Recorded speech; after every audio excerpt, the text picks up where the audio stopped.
نحمده ونصلي على رسوله الكريم اما بعد فاعوذ بالله من الشيطان الرجيم بسم الله الرحمن الرحيم وإذ واعدنا موسى 40 ليلة ثم اتخذتم العجل من بعده وأنتم ظالمون ثم عفونا عنكم من بعد ذلك لعلكم تشكرون صدق الله العظيم۔ سورہ بقرہ کے 6 اور 7 رکوع کی تلاوت ہم کل کر چکے ہیں۔ چند آیات کا مطالعہ بھی ہم نے مکمل کر لیا تھا۔ وہی سلسلہ واقعات جو تاریخ بنی اسرائیل کے بلکہ بالکل ابتدائی دور سے متعلق ہے، انہی کا آگے بھی بیان ہو رہا ہے۔ اور جیسا کہ میں کل عرض کر چکا ہوں، وہ تمثیل گویا کہ سامنے آ رہی ہے کہ ایک ایسی قوم کہ جس نے پہلے ہی مرحلے میں بے وفائی کی ہے، یعنی حضرت موسیٰ علیہ السلام کی اپنی زندگی کے دوران وہ تمام معجزات دیکھ لینے کے باوجود اور اس درجے شدید جو مصائب تھے ان کے ذریعے سے اللہ تعالیٰ نے جو انہیں نجات عطا فرمائی، اس سب کے باوصف انہوں نے ابتدائی مرحلے ہی میں جو سرکشی کا مظاہرہ کیا اور اللہ تعالیٰ کے احکام کا استہزاء کیا اور تمسخر کیا، اس سے دراصل اس قوم کا جو پندار ہے، ایک مذہبی تقدس کا جو لبادہ اس نے اوڑھ لیا تھا، اس پر ضرب لگائی جا رہی ہے کہ یہ ہے تمہاری اصل حقیقت، تمہارے آباء و اجداد کا کردار بھی یہ تھا، اللہ تعالیٰ نے یہ احسان تم پر کیے، اور تمہارا بالکل اپنی تاریخ کے ابتدائی دور میں بھی طرز عمل یہ تھا جو سامنے آیا۔ اسی ضمن میں ذکر ہو رہا ہے کہ جب کہ ہم نے طلب کیا موسیٰ کو 40 دن رات کے لیے، یعنی 40 دن رات کے لیے، یہ طلبی جو ہوئی تھی کوہ طور پر، یہ اصل میں طویل سفر طے کرنے کے بعد، جیسا کہ میں کل عرض کر چکا ہوں کہ جدید ایک تحقیق کے مطابق تو جو بحیرات مرہ ہیں، دی بیٹر لیکس، ان میں سے کسی بیٹر لیک کو اس وقت کراس کیا ہے حضرت موسیٰ علیہ السلام نے اپنی قوم کے ساتھ۔ ایک یہ بھی امکان ہے کہ اس وقت تک، چونکہ یہ تو یوں سمجھیے کہ اب سے تقریباً 4000 برس قبل کی بات ہو رہی ہے، تو اس وقت ہو سکتا ہے کہ بحر قلزم کا جو یہ آخری سرا ہے، خلیج سویس،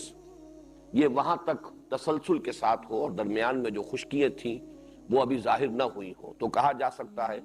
کہ اسی خلیج سویس ہی کے شمالی کنارے پر انہوں نے کراس کیا ہے سمندر کو، اور پھر خاصا فاصلہ ہے طویل کہ جو خلیج سویس کے مشرقی ساحل کے ساتھ ساتھ تقریباً کافی طویل سفر طے کر کے جو جبل طور ہے اور وادی سینا ہے، وہاں پھر حضرت موسیٰ علیہ السلام اپنی قوم کو لے کر پہنچے، وہاں پڑاؤ رہا، وہاں سے پھر حضرت موسیٰ علیہ السلام کو اللہ تعالیٰ نے طلب فرمایا، اور وضاحت موجود ہے سورہ اعراف میں کہ اصل میں 30 دن کا معاملہ تھا، لیکن بعد میں اللہ تعالیٰ نے کسی سبب سے اس میں 10 دن کا اضافہ کیا۔ فَتَمَّ مِيقَاتُ رَبِّكَ 40 لَيْلَةً، تو تیرے رب کی جو مقدار معین ہے 40 دن 40 رات، وہ مکمل ہو گئی۔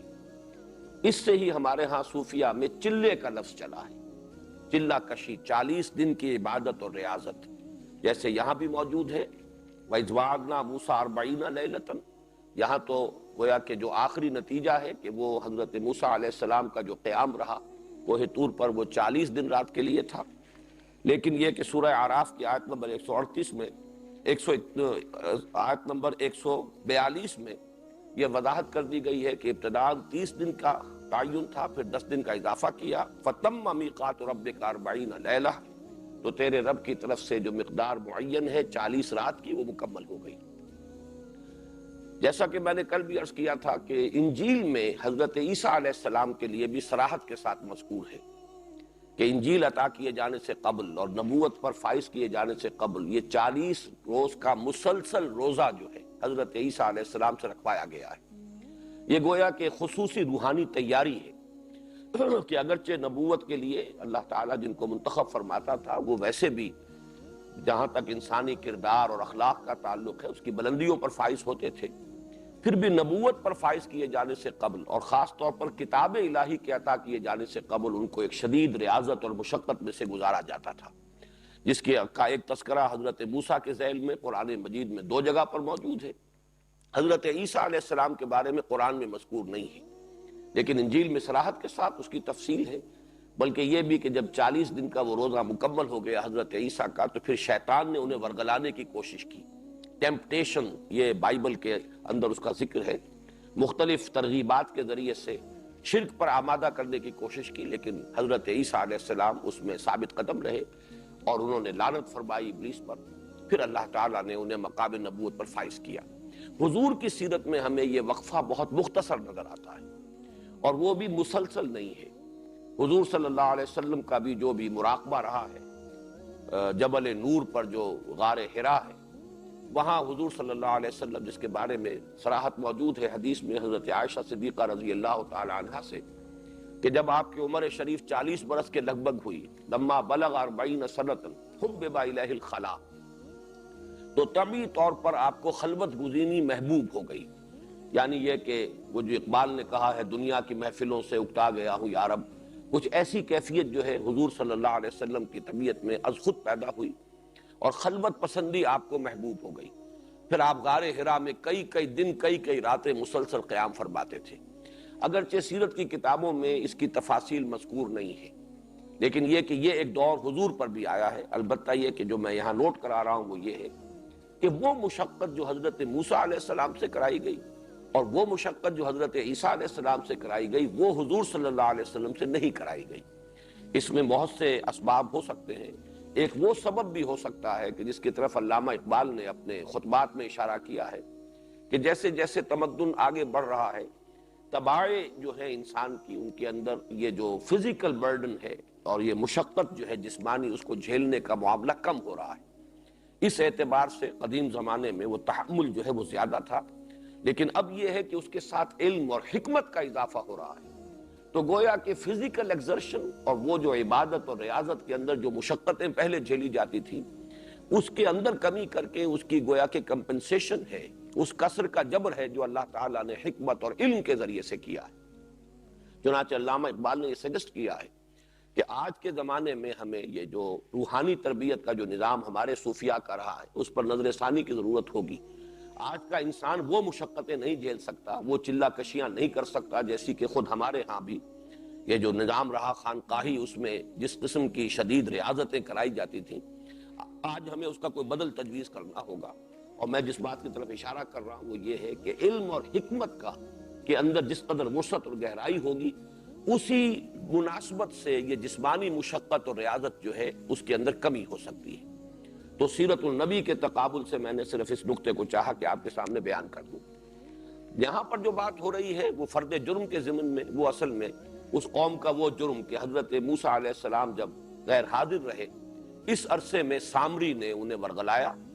اور کچھ زیورات تھے قوم کے جن کو یہ لے کر ساتھ آئے تھے، ان کو پگھلا کر اس سے ایک بچڑا بنایا. سورہ طٰہٰ میں اس کی پوری تفصیل موجود ہے، کچھ وضاحت سورہ اعراف میں بھی ہے. یہاں صرف اشارے کیے جا رہے ہیں. یہ چونکہ واقعات سارے تفصیلاً پہلے بیان ہو چکے، اور پہلے سے مراد یہ ہے کہ مکی صورتوں میں، اگرچہ ترتیب مصحف میں تو پہلی صورت یہ ہے جو ہم پڑھ رہے ہیں، لیکن ظاہر بات ہے کہ یہ تو قرآن میں نازل ہو رہی ہیں آیات ہجرت کے بعد، جبکہ 13 برس تو مکی دور کے گزر چکے ہیں. اس زمانے میں یہ تمام جو مکی قرآن ہے نازل ہو چکا، جو 2/3 قرآن کے حجم کے برابر ہے، اور ان میں یہ سارے واقعات تفصیل سے آ چکے ہیں. یہ بھی میں عرض کر چکا ہوں کہ یہ تو خیر بعد کی بات ہے، جبکہ جا کر کوہ طور کے دامن میں پڑاؤ ڈالا ہے.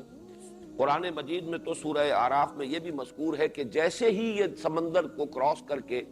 سینائی پیننسولا میں داخل ہوئے، وہاں انہوں نے کچھ بستیاں دیکھی،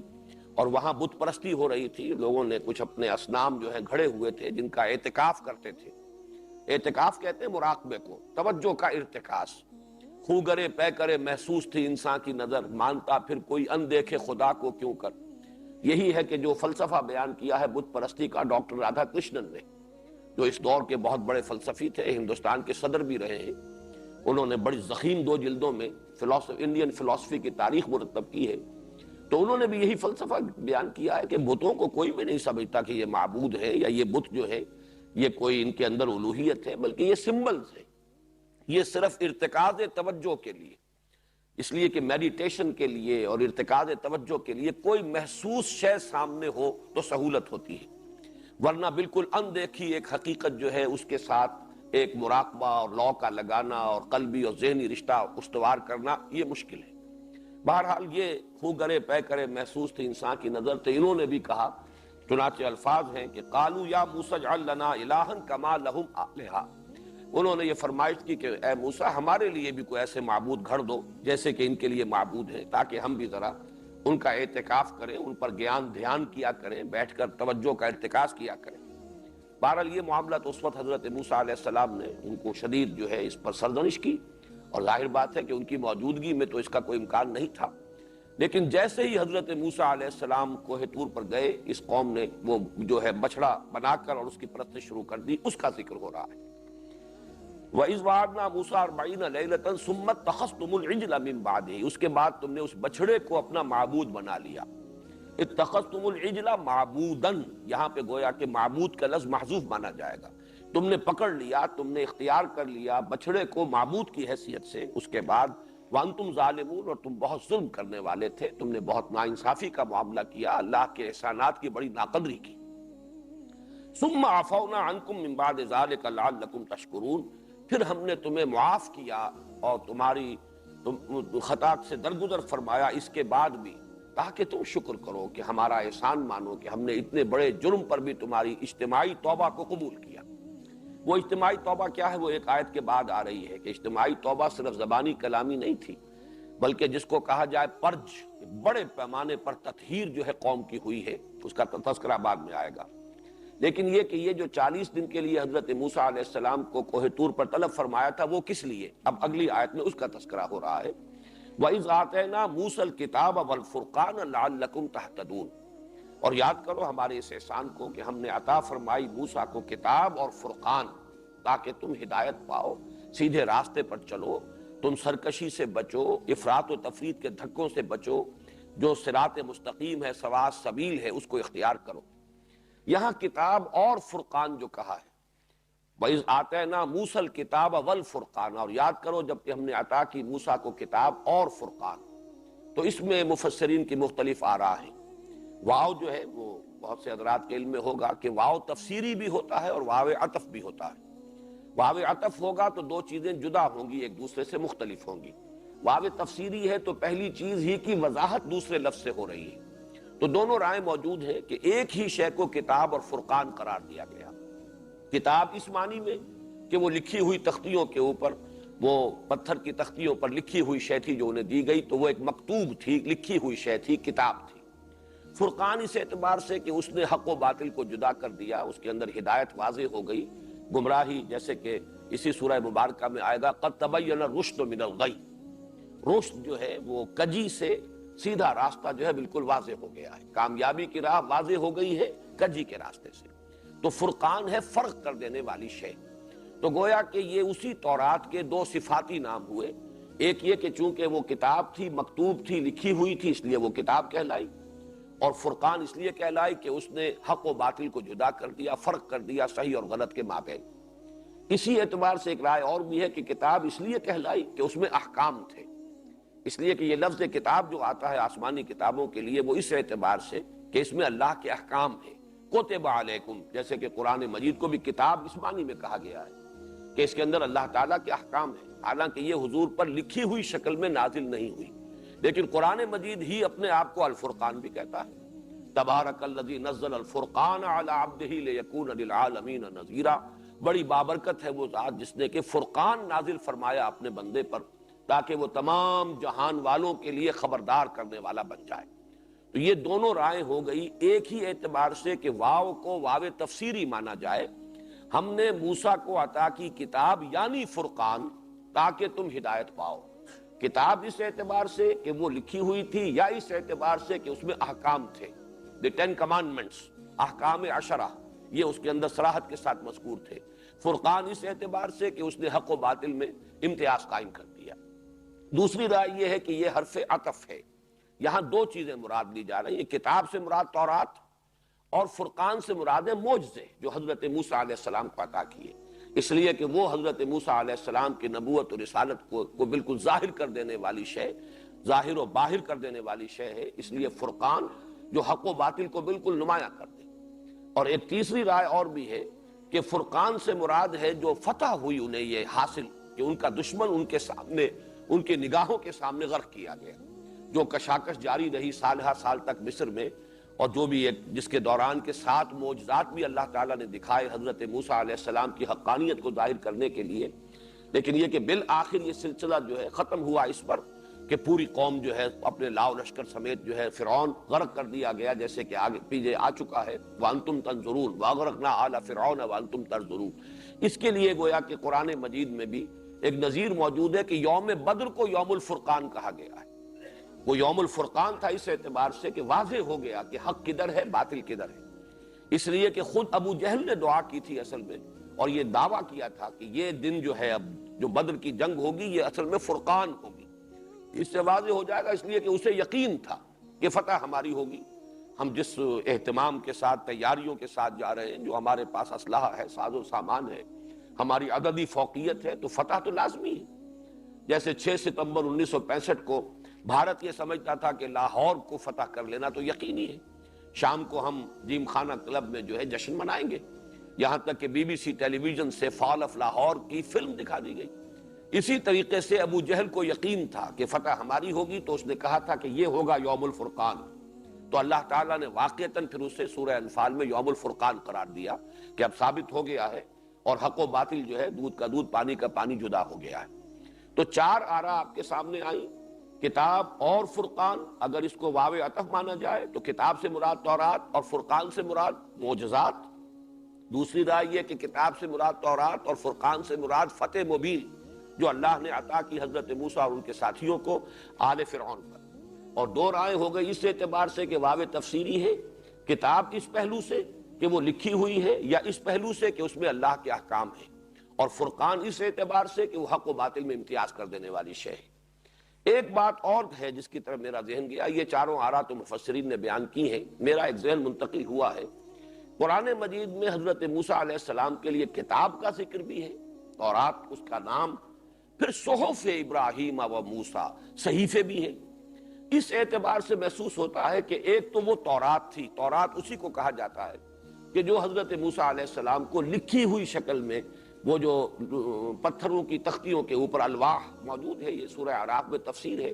وہ الواح جو تھی وہ تورات تھی۔ اور جو صحیفے ہیں، جو یہ 5 بکس ہیں، جو اولڈ ٹیسٹمنٹ کی ابتدائی 5 کتابیں ہیں، یہ صحیفے ہیں، اور ان میں جو ہے تفصیلی مباحث موجود ہیں۔ تو اس اعتبار سے ہو سکتا ہے کہ وہ کتاب ہو، اور ان 5 کتابوں کو صحف ابراہیم، صحف موسیٰ جنہیں قرار دیا گیا ہے، انہیں فرقان قرار دیا گیا ہو، واللہ اعلم۔ لیکن یہ کہ ہم نے اس لیے دیا یہ کتاب اور فرقان موسیٰ کو لعلکم تہتدون، تاکہ تم ہدایت پاؤ۔ وَإِذْ قَالَ مُوسَىٰ لِقَوْمِهِ، اب یہ اس سلسلہ مضمون کو جوڑ لیجئے جو پچھلی آیت میں تھا کہ انہوں نے جو شرک کیا اور گوسالہ پرستی کا گھناؤنا جرم جو ہے انہوں نے اختیار کیا، اس کی سزا کے پاداش میں، اس کے جرم کی پاداش میں ان کے اوپر ایک اللہ تعالیٰ کا ایک حکم جو ہے وہ نافذ ہوا۔ وَإِذْ قَالَ مُوسَىٰ لِقَوْمِهِ يَا قَوْمِ إِنَّكُمْ ظَلَمْتُمْ أَنفُسَكُمْ بِاتِّخَاذِكُمُ الْعِجْلَ، اور یاد کرو جب کہ کہا تھا موسیٰ نے اپنی قوم سے کہ اے میری قوم کے لوگوں، تم نے اپنی جانوں پر بڑا ظلم کیا ہے، بڑا ظلم ڈھایا ہے اپنے آپ پر، اس بچڑے کو معبود بنا کر، بِاتِّخَاذِكُمُ الْعِجْلَ مَعْبُودًا، اس بچڑے کو کی پرستش کر کے اسے اپنا معبود بنا کر تم نے اپنے اوپر بہت بڑا ظلم کیا ہے۔ فَتُوبُوا إِلَىٰ بَارِئِكُمْ، تو اب توبہ کرو اپنے خالق اور اپنے پیدا کرنے والے کی جناب میں۔ یہ باری کا لفظ وہی ہے جو ہمارے ہاں بھی باری تعالی، اللہ تعالیٰ کے لیے یہ لفظ آتا ہے، اور یہ لفظ آیا ہے سورہ حشر میں، هو اللہ الخالق البارئ المصور۔ اللہ تعالیٰ کے لیے 3 اسماء جو ہیں جڑ کر آئے ہیں، وہی اللہ ہے کہ جو خالق بھی ہے، باری بھی ہے، مصور بھی ہے۔ تو یہ خلق اور برا یہ بالکل ایک دوسرے کے قریب کے الفاظ ہیں، لیکن ان دونوں میں جو باریک سا فرق ہے وہ یہ ہے کہ خلق کا تصور جو ہے وہ یہ ہے کہ کسی بھی خالق کے ذہن میں کوئی نقشہ جب تیار ہو جاتا ہے کہ کیا چیز اسے بنانی ہے، جیسے کوئی آرکیٹیکٹ ہے، اس کے ذہن میں پہلے ایک نقشہ بن جاتا ہے، پھر وہ نقشہ کاغذ پر آتا ہے، اس کے وجود سے باہر آیا، حالانکہ ذہنی نقشہ اس کے وجود کے اندر بنا ہے، وہ پورا ایک تصور جو ہے اس کے ذہن کے اندر وجود میں آ چکا ہے، لیکن اب وہ اس کے وجود سے باہر نکل کر ظاہر ہوا ہے۔ ایسے ہی کوئی شخص ہے، کوئی مقالہ لکھنا چاہتا ہے، کوئی اشعار ہے، یہ بھی چونکہ ایک تخلیق ہے انسان کی، تو یہ تخلیق جو ہے پہلے ذہن کے اندر وجود میں آتی ہے، یہ تخلیق ذہنی ہے، اور پھر اس کے بعد اس کا جب وجود خارجی ہوتا ہے، یہ ہے اس کا برا ظاہر ہو جانا، نمایاں ہو جانا، نمودار ہو جانا۔ تو خالق اور الباری یہ دونوں الفاظ جو ہیں ایک دوسرے سے بہت قریب ہیں، اور تھوڑا سا باریک فرق ہے یہ کہ پہلے ایک ڈیزائن تیار ہوا ہے اور پھر اب اس کے مطابق جو ہے کسی شے کا بالفعل خارج میں وجود ہو گیا ہے۔ تو یہاں پہ باری تعالیٰ اللہ تعالیٰ کے جناب میں تم توبہ کرو، فَاقْتُلُوا أَنفُسَكُمْ، تو قتل کرو اپنے آپ کو، ذَلِكُمْ خَيْرٌ لَكُمْ عِنْدَ بَارِئِكُمْ، یہ پھر وہی لفظ آیا، یہی بہتر ہے تمہارے لیے تمہارے خالق اور تمہارے پروردگار اور پیدا کرنے والے کے نزدیک، فَتَابَ عَلَيْكُمْ، تو اس نے تمہاری توبہ قبول کی، اب وہ تمہاری توبہ قبول فرمائے گا، اِنَّهُ هُوَ التَّوَّابُ الرَّحِيمُ، یقیناً وہ بہت توبہ کا قبول فرمانے والا، بہت رحم فرمانے والا ہے۔ اس آیت میں جو اصل ہے، جو جس پر کہ گفتگو کی ضرورت ہے، وہ ہے فَاقْتُلُوا أَنفُسَكُمْ، قتل کرو اپنے آپ کو۔ اس کی ایک ملحدانہ قسم کی تعویل جو اس دور میں ہوتی ہے، اس لیے کہ شریعت کے بعد احکام جو ہے وہ جدید ذہن کے جو اس کا ایک سانچہ ہے اس کے اندر اترتے نہیں ہیں، حلق سے نیچے نہیں اترتے،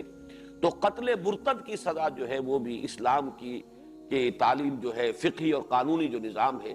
اس کا ایک ایسا جز ہے کہ جس کے بارے میں جدید ذہن جو ہے بہت مذبذب ہے، اور وہ اس کو تسلیم کرنے کے لیے، قبول کرنے کے لیے بالعموم تیار نہیں ہے کہ اتنی بڑی سزا مرتد کا قتل۔ اور در حقیقت وہ مرتد کا قتل ہے کہ جو اس آیت کریمہ سے ثابت ہو رہا ہے، اور تورات میں اس کی پوری وضاحت موجود ہے۔ یہاں پہ انفسکم کے لفظ سے کچھ لوگوں نے اپنے لیے راستہ نکالا، فَاقْتُلُوا أَنفُسَكُمْ، تو قتل کرو اپنے آپ کو، یعنی نفس کشی کرو، تزکیہ نفس کرو، نفس کشی، اپنے نفسوں کو مارو۔ تم نے یہ جو جرم جو کیا ہے، یہ تمہارے نفسوں نے تمہیں بہت غلط جو ہے راہ سجھائی ہے، یہ تمہارے شرور نفس ہے، اب اس کا علاج کیا ہوگا؟ نفس کشی، نفس کو مارنا، فَاقْتُلُوا أَنفُسَكُمْ۔ حالانکہ یہاں در حقیقت انفسکم کا لفظ آیا ہے اپنے بھائیوں کے لیے، جس کی نظیر ہے سورہ حجرات میں وَلَا تَلْمِزُوا أَنفُسَكُمْ وَلَا تَنَابَزُوا بِالْأَلْقَابِ، اپنے آپ کو عیب نہ لگاؤ۔ کوئی ظاہر بات ہے ایک شخص اپنے ساتھ عیب چینی نہیں کرتا، وہ عیب چینی کرتا ہے کسی اپنے بھائی کی۔ تو یہ در حقیقت اپیل کا انداز ہے کہ اپنے بھائیوں کو اگر تم عیب لگاؤ گے، تہمتیں تراشو گے، عیب چینی کرو گے، تو وہ تمہارے بھائی ہے، تم ہی میں سے ہے، گویا کہ تم نے خود اپنے آپ کو عیب لگایا ہے، عیب چینی اپنے سے کر رہے ہیں۔ یہ ہے انداز، بڑا بلیغ انداز ہے، فَاقْتُلُوا أَنفُسَكُمْ، تو قتل کرو اپنے آپ کو، اس سے مراد ہے اپنے بھائیوں کو۔ اور اس میں در حقیقت یہ صورت اختیار کی گئی کہ حضرت موسیٰ علیہ السلام نے حکم دیا کہ ہر قبیلے میں سے جن لوگوں نے اس جرم کا ارتکاب کیا ہے، اسی قبیلے کے لوگ اپنے ہاتھوں ان لوگوں کو قتل کریں اور ذبح کریں۔ اس لیے بھی اس اعتبار سے یہ بات اہم تھی کہ ظاہر بات ہے کہ وہ ایک قبائلی معاشرہ تھا، اور اس قبائلی معاشرے کے جو خاص روایات ہوتی ہیں، اس میں اگر کسی ایک قبیلے کے لوگوں پر معمور کر دیا جاتا اس کام پر، تو ہو سکتا تھا کہ کوئی قبائلی عصبیت جو ہے اس کا کوئی رد عمل ظاہر ہوتا۔ تو طے یہ کیا گیا کہ ہر قبیلے کے جو موحدین ہیں، جو ثابت قدم رہے ہیں توحید پر، اور اس گناونے جرم کا ارتکاب انہوں نے نہیں کیا ہے، وہ اپنے قبیلے کے ان لوگوں کو اپنے ہاتھوں سے قتل کریں کہ جنہوں نے اس گناونے جرم کا ارتکاب کیا، گویا کہ مرتد ہو گئے۔ اس لیے کہ گوسالہ پرستی جو ہے، بچڑے کی پرستش، یہ تو وہ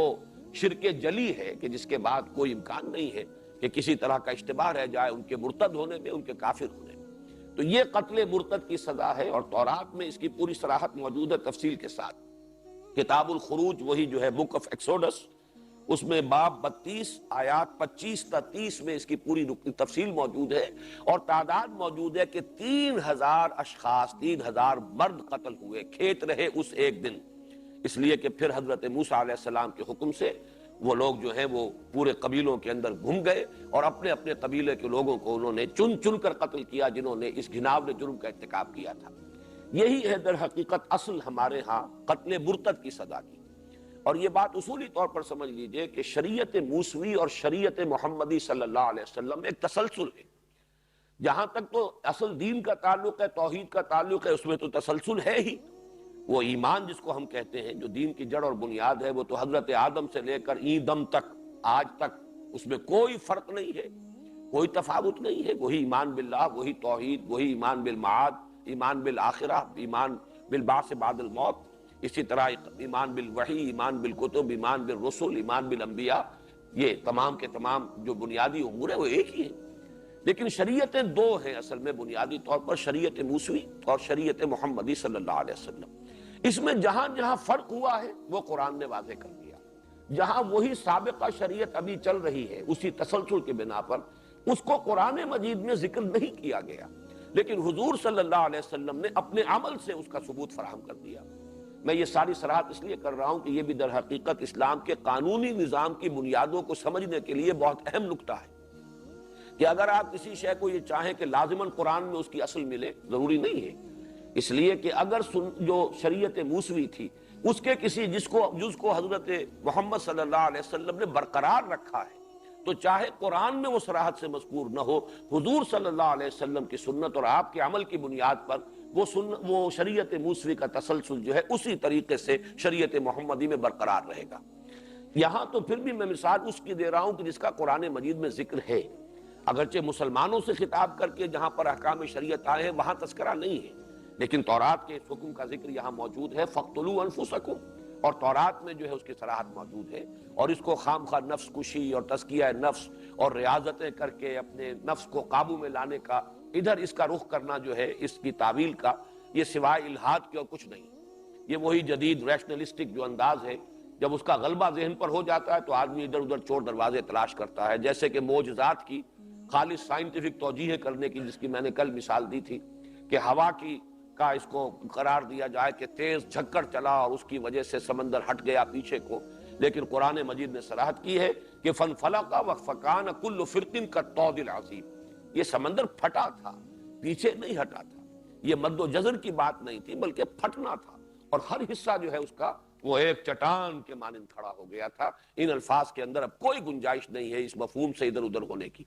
اسی طریقے سے فَاقْتُلُوا أَنفُسَكُمْ، اور اس کی تورات سے جو وضاحت ہے میں نے عرض کر دی کہ 3000 انسانوں کو انہیں اپنے ہاتھوں سے قتل کیا۔ یہ گویا کہ کلیکٹیو پرج ہے۔ کوئی بھی نظریاتی جماعت ہو کہ جس کی اساس نظریے پر ہے، ایک ہے نسلی تعصب اور عصبیت کی بنیاد پر کوئی گروہ ہے، یا کوئی اور عصبیتیں ہیں۔ ابن خلدون نے عصبیت کا لفظ استعمال کیا ہے کہ انسانی معاشرے کے منظم ہونے کے لیے کوئی نہ کوئی عصبیت ضروری ہے۔ عصبیت عصبہ کہتے ہیں گروہ کو،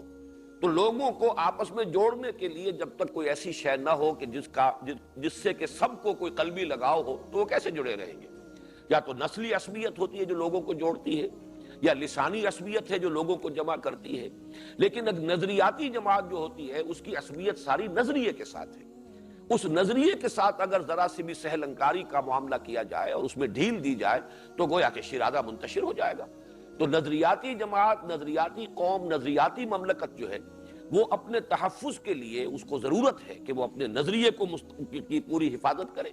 اور اس سے انحراف کو کسی صورت گوارا نہ کرے۔ چنانچہ تمام نظریاتی جماعتوں میں یہ پرجز ہوتے ہیں۔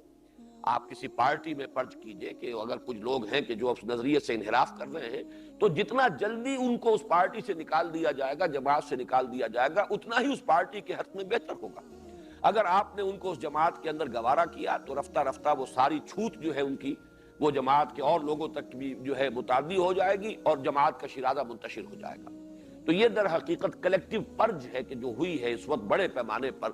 3000 انسانوں کا قتل کیا جانا قتل مرتد کی سزا کے تحت، یہ تاریخ کا ایک بہت بڑا واقعہ ہے۔ اچھا، یہاں کے الفاظ بھی خود ظاہر کر رہے ہیں کہ یہ نفس کشی والی بات ہو ہی نہیں سکتی۔ ذالکم خیر لکم عند بارئکم، یہ الفاظ خود بول رہے ہیں کہ کوئی بات ایسی تھی جو ان پر بڑی شاخ گزرنے والی تھی۔ اپنے ہاتھوں اپنے بھائی بندوں کو قتل کرنا یہ کوئی معمولی بات تو نہیں ہے، لیکن یہ کہ ان کو یہ حکم دیا جا رہا ذالکم خیر لکم عند بارئکم، بظاہر تو تمہیں محسوس ہوتا ہے یہ بڑا گھاٹے کا سودا ہے، بڑی سخت حکم ہے جو دیا جا رہا ہے، ان لوگوں کو قتل کر دیں ہم اپنے ہاتھوں سے، لیکن اسی میں عافیت ہے، تمہاری زندگی اسی میں ہے، اسی میں تمہاری وہ نظریاتی جو ہے بقا ہے۔ اگر یہ نہیں کرو گے تو تمہارا شیرازہ جو ہے جو اصل میں توحید کی بنیاد پر ہے، بازو تیرا توحید کی قوت سے قوی ہے، اگر یہ توحید ہی ختم ہو گئی تو تمہاری جمعیت پراگندہ ہو جائے گی، تمہاری طاقت جو ہے منتشر ہو جائے گی۔ ذالکم خیر لکم عند بارئکم فتاب علیکم۔ اب فتاب علیکم کو اگر حضرت موسیٰ علیہ السلام کے اسی قول کے ساتھ لیا جائے کہ انہوں نے یہ کہا اپنی قوم سے، تو اس کا مراد ہوگا اللہ تمہاری توبہ قبول فرمائے گا۔ یعنی توبہ صرف زبانی کلامی نہیں ہے، جیسے کہ عام طور پر بھی ہمارے علماء نے توبہ کی صحت اور اس کی قبولیت کی شرائط معین کی ہے کہ توبہ کے لیے اس کے قبول ہونے کے، اس کے صحیح ہونے کی شرائط میں یہ بھی ہے کہ جو بھی معصیت ہے اس پر حقیقی ندامت ہو انسان کو، حقیقی پشیمانی۔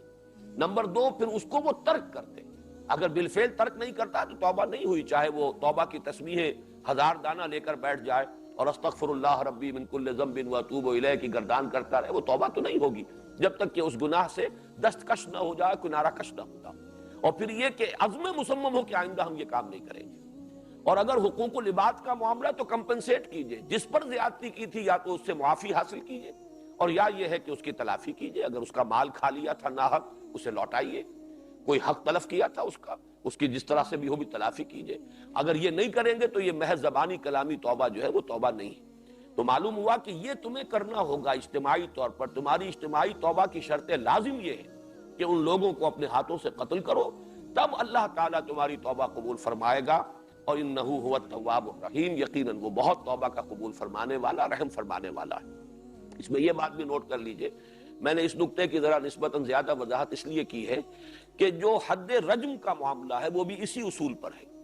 قرآن مجید میں رجم کا حکم نہیں ہے، یہ مانتے ہیں، سب مانتے ہیں، قرآن مجید ہمارے سامنے ہے،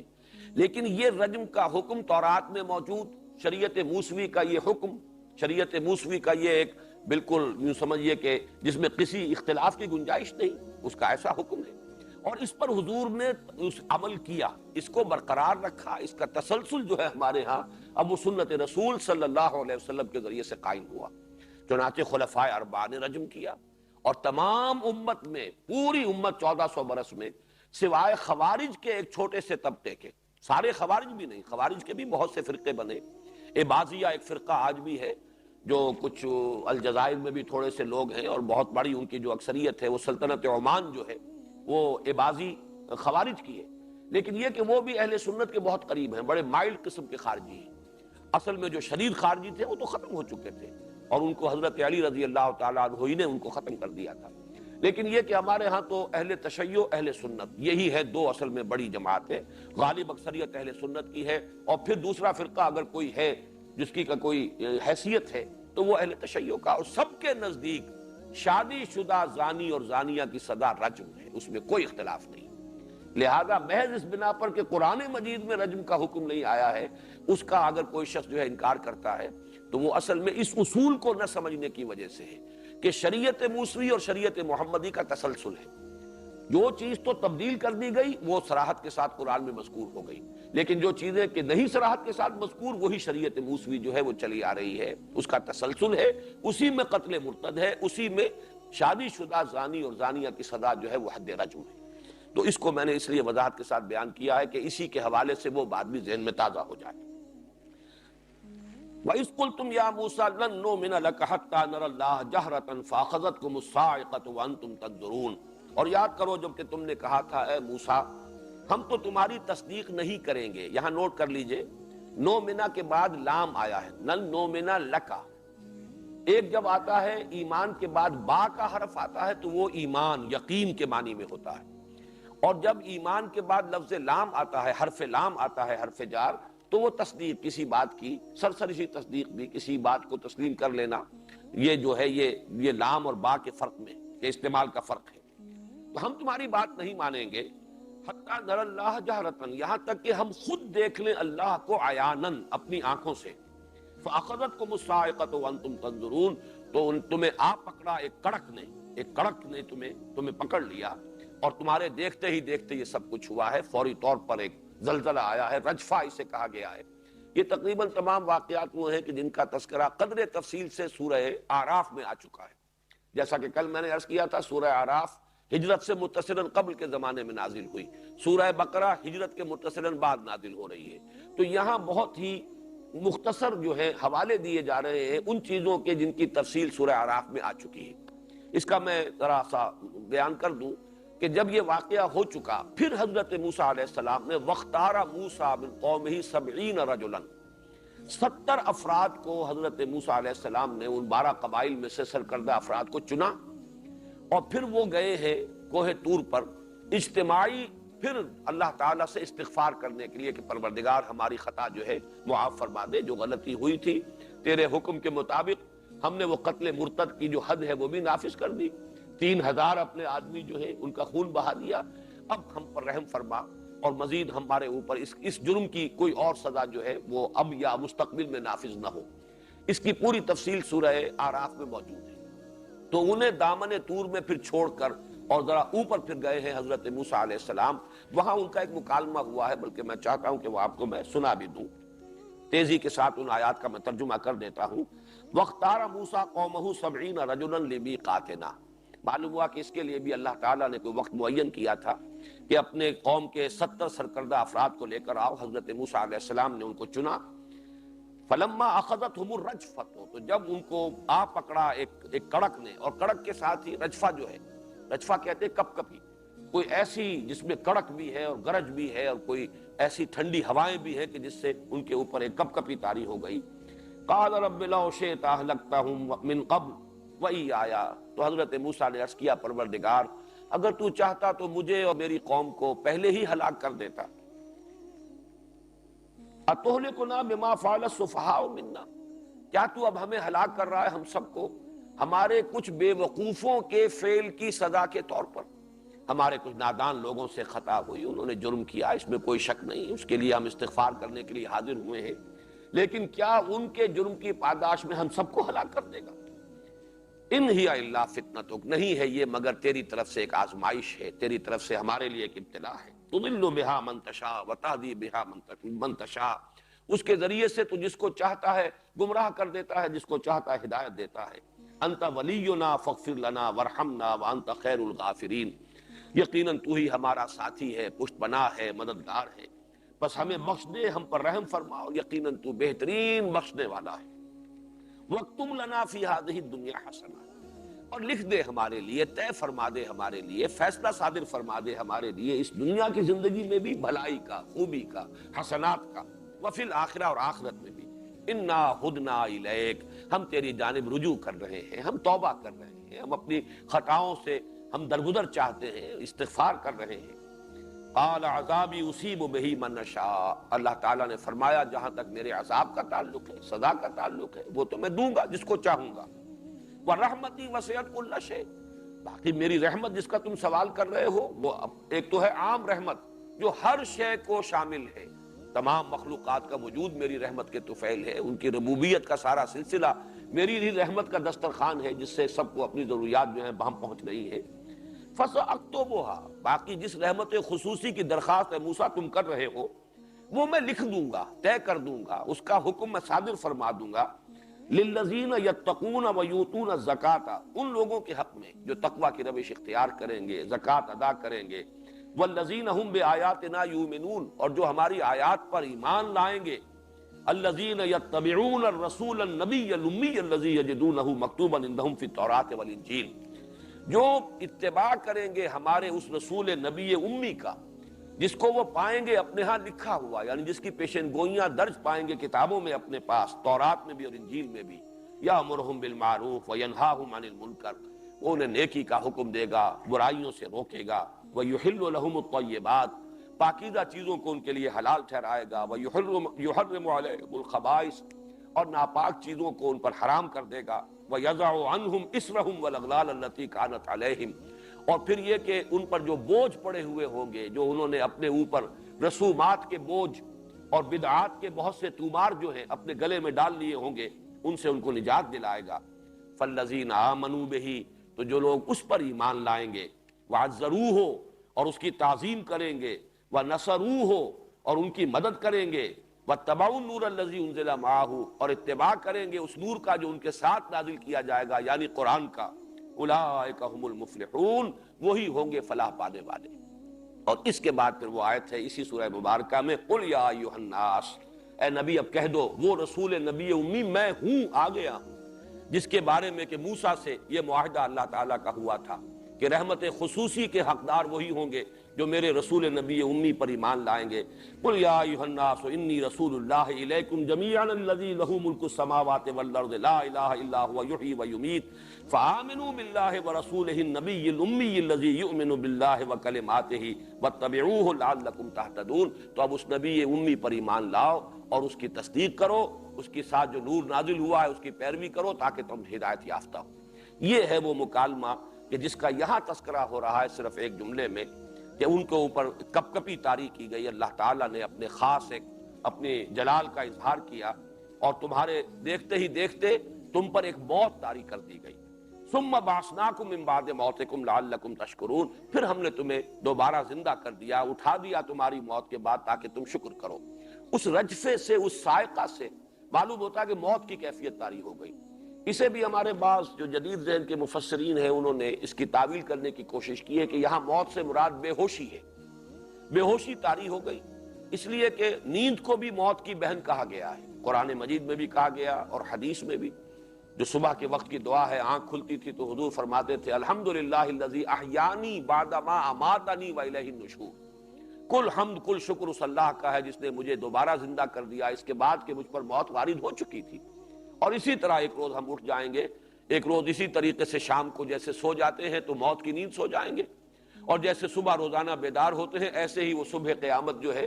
وہ اس صبح کو پھر ہم اٹھ جائیں گے، بیدار ہو جائیں گے، وہ ہوگی قیامت کی صبح۔ تو اس اعتبار سے موت کو اور نیند کو بالکل قریب بھی قرار دیا گیا ہے، مدہوشی پر بھی موت کا اطلاق ہو سکتا ہے،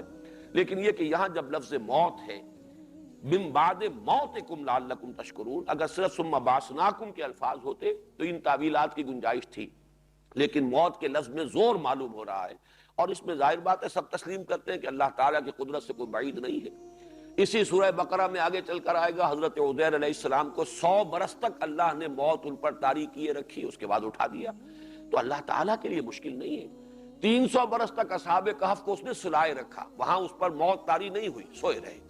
لیکن یہ کہ یہ بھی اللہ تعالیٰ کر سکتا ہے کہ 300 برس تک کسی کو سلائے رکھے، اور یہ بھی کر سکتا ہے کہ 100 برس تک موت ہو باقاعدہ اور پھر انہیں زندہ کیا جائے۔ تو اس میں کوئی چیز بھی اللہ تعالیٰ کی قدرت سے بعید نہیں ہے، تو ہمیں ایسے مقامات پر خام خواہ کی تعویل کی حاجت نہیں۔ معلوم ہوتا ہے کہ عارضی طور پر ان پر موت وارد ہوئی اور اس کے بعد اللہ تعالیٰ نے پھر انہیں اٹھا دیا، لعلکم تشکرون۔ وَظَلَّلْنَا عَلَيْكُمُ الْغَمَامَ وَأَنزَلْنَا عَلَيْكُمُ الْمَنَّ وَالسَّلْوَىٰ، اور ہم نے تم پر سایہ کیا بدلی کا، ابر کا، اور تم پر نازل کیا من اور سلوہ، کلوا من طیبات ما رزقناکم، اور گویا کہ یہ کہا گیا تم سے کہ کھاؤ ان پاکیزہ چیزوں میں سے جو ہم نے تمہیں عطا فرمائی ہیں، وما ظلمونا، اور انہوں نے ہمارا کچھ نہیں بگاڑا، ولکن کانوا انفسہم یظلمون، بلکہ وہ تو خود اپنی ہی جانوں پر ظلم ڈھاتے رہے۔ یہ من و سلوہ کا نزول ہے کہ جو اس سینائی پیننسولا میں سفر کے دوران اللہ تعالیٰ کے خصوصی ان پر جو انعامات ہوئے، تفاصیل موجود ہیں، مختلف تفاسیر میں آپ اس کا مشاہدہ کر سکتے ہیں۔ زیادہ تفصیل سے جوش انسائکلوپیڈیا وغیرہ کے حوالے دیے ہیں مولانا عبد الماجد دریابادی نے۔ میرے پاس جو نسخہ ہے تاج کمپنی کا چھپا ہوا، اس میں بہت ہی باریک پرنٹ ہے، پڑھنے میں بھی خاصی دقت ہوتی ہے، لیکن ہو سکتا ہے کہ کوئی اور نسخے موجود ہوں، کوئی اور بھی اس کے ایڈیشن ہو۔ تو اس میں خاص طور پر چونکہ انہوں نے بائبل کا، انجیل کا، تورات کا بہت تفصیلاً مطالعہ کیا، بلکہ اس دور کے مفسرین میں سے ان کا خاص مقام اسی اعتبار سے ہے کہ انہوں نے ہندو مت کا بھی مطالعہ کیا ہے، ہندو مائتھولوجی سے بھی وہ واقف ہے، ہندو فلسفے سے واقف ہے۔ چنانچہ ان کی تفسیر میں آپ کو جو حوالے ملیں گے، اور تقابلی مطالعہ جو ہے، کمپیریٹیو ریلیجن، ہندوازم اور ہندو فلسفی، اس کا اسلام کے ساتھ تقابل، اس کا کمپیریٹیو اسٹڈی، اسی طریقے سے یہ عیسائیوں کی تاریخ اور یہود کی تاریخ اور ان کی کتابوں کی، ان کی تاریخ کا مطالعہ، تو بڑے تفصیلی جو ہے انہوں نے اس کے حوالے دیے ہیں، جو ظاہر بات ہے کہ اس قسم کے درس میں ان کا بیان نہیں ہو سکتا۔ تو یہاں پر وہ ایک تفصیل، جو طویل سفر ہوا ہے، جب کراس کیا ہے، یا تو وہ خلیج سویز کو کا شمالی سرا ہے اس کو کراس کیا ہے، یا بٹر لیکس میں سے، کڑوی جھیلوں میں سے کسی کڑوی جھیل کو، پھر وہاں سے طویل سفر طے کر کے جو گئے ہیں، اور یہ کوہ طور کے دامن میں جا کر پڑاؤ ڈالا ہے۔ اب نہ معلوم کتنا طویل عرصہ اس میں صرف ہوا ہوگا، اگر وہ تعداد صحیح ہے 6 لاکھ کا لشکر ہے جو چل رہا ہے، تو اس کی موومنٹ بھی کوئی تیز نہیں ہو سکتی۔ اس میں مختلف مقامات آئے ہیں اور مختلف مراحل آئے ہیں، جن میں سے 2 کا تذکرہ یہاں ہو رہا ہے۔ ایک تو شدید دھوپ، بیابان اور دشت، دھوپ کی شدت، اس کے لیے تو اللہ تعالیٰ نے خاص اہتمام فرمایا کہ جہاں جہاں یہ قافلہ چل رہا تھا، اصل میں کبھی میں جب ان مقامات سے گزرتا ہوں تو ایک قافلے کی یاد مجھے بھی آ جاتی ہے۔ 170 میل کا سفر ہم نے بھی ایک قافلے میں طے کیا ہے 20 دن میں، حصار سے چل کر اور سلیمان کی ہیڈ ورکس تک کل 170 میل، اور 10 میل لمبا قافلہ ہمارا ہوتا تھا۔ یہ باتیں اگر بیان کی جائیں تو جن لوگوں نے کہ اس کا کوئی تجربہ اور مشاہدہ نہیں کیا ہے ان کے لیے ناقابل یقین ہوگی۔ 10 میل لمبا قافلہ اور 10 میل روزانہ کا سفر ہوتا تھا۔ صبح 4 بجے پہلی بیل گاڑی نکلتی تھی پڑاؤ سے، اور ایک کے بعد دوسری، دوسری کے بعد تیسری، چوتھی، یہ چل رہی ہیں جیسے سانپ نکلتا ہے بل سے، ایسے ہی وہ بیل گاڑیوں کی قطار جو ہے نکل رہی ہے. 10 بجے آخری جو ہے گاڑی نکلتی تھی بیل گاڑی قافلے کی. 10 میل لمبا ہے، 10 میل ہی جانا ہے، تو اس وقت ٹھیک 10 بجے وہ پہلی بیل گاڑی جو ہے وہ اگلے پڑاؤ پر پہنچ چکی ہوتی تھی. شام کو 4 بجے پھر وہ آخری بیل گاڑی داخل ہوتی تھی. تو اس طریقے سے وہ نقشہ جو ہے، اور وہ بھی 1 لاکھ کا قافلہ تھا. 90,000 سے اوپر انسان تھے اس قافلے کے اندر. چند گاؤں تھے، دیہات تھے ضلع حصار کے، جن میں یہ راجپوت آباد تھے، جنہیں رانگڑ کہا جاتا ہے عام زبان میں. تو ان کے کئی جو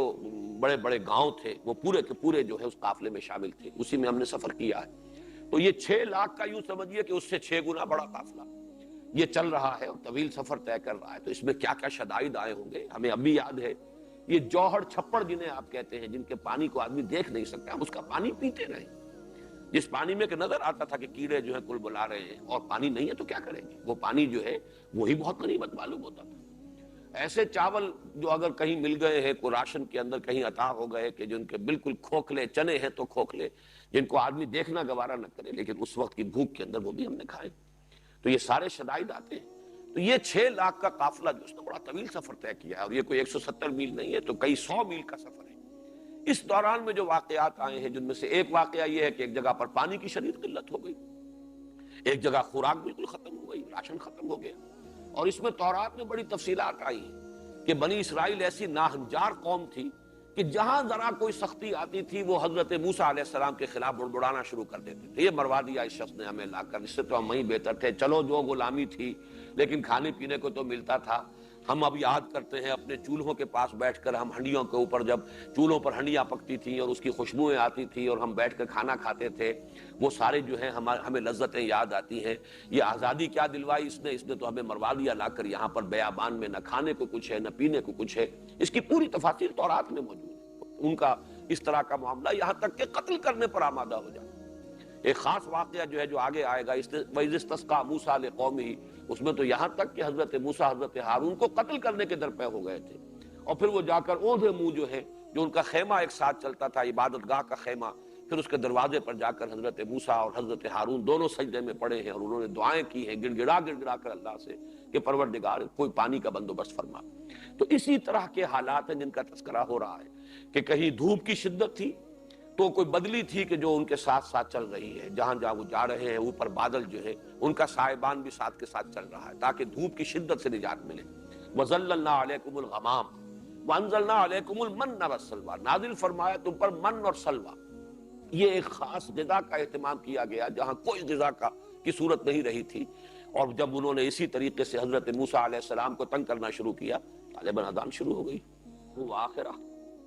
تو غذا کا سامان جو اللہ نے فراہم کیا وہ 2 شکلوں میں. ایک تو من جو ہے وہ کہتے ہیں کہ رات کے وقت جیسے اوس گرتی ہے ایسے ہی کوئی فضا سے کوئی چیز نیچے گرتی تھی زمین پر،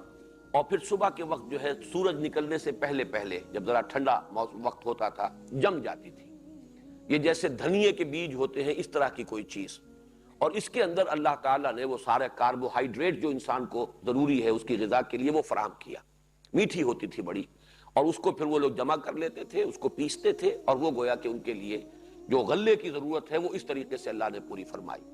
اور سلوا جو ہے یہ بٹیر کی قسم کا ایک پرندہ تھا، جھنڈ کے جھنڈ آتے تھے اور خود ہی گرتے تھے آ کر قدموں میں، جن کو پکڑ لینا بہت آسان.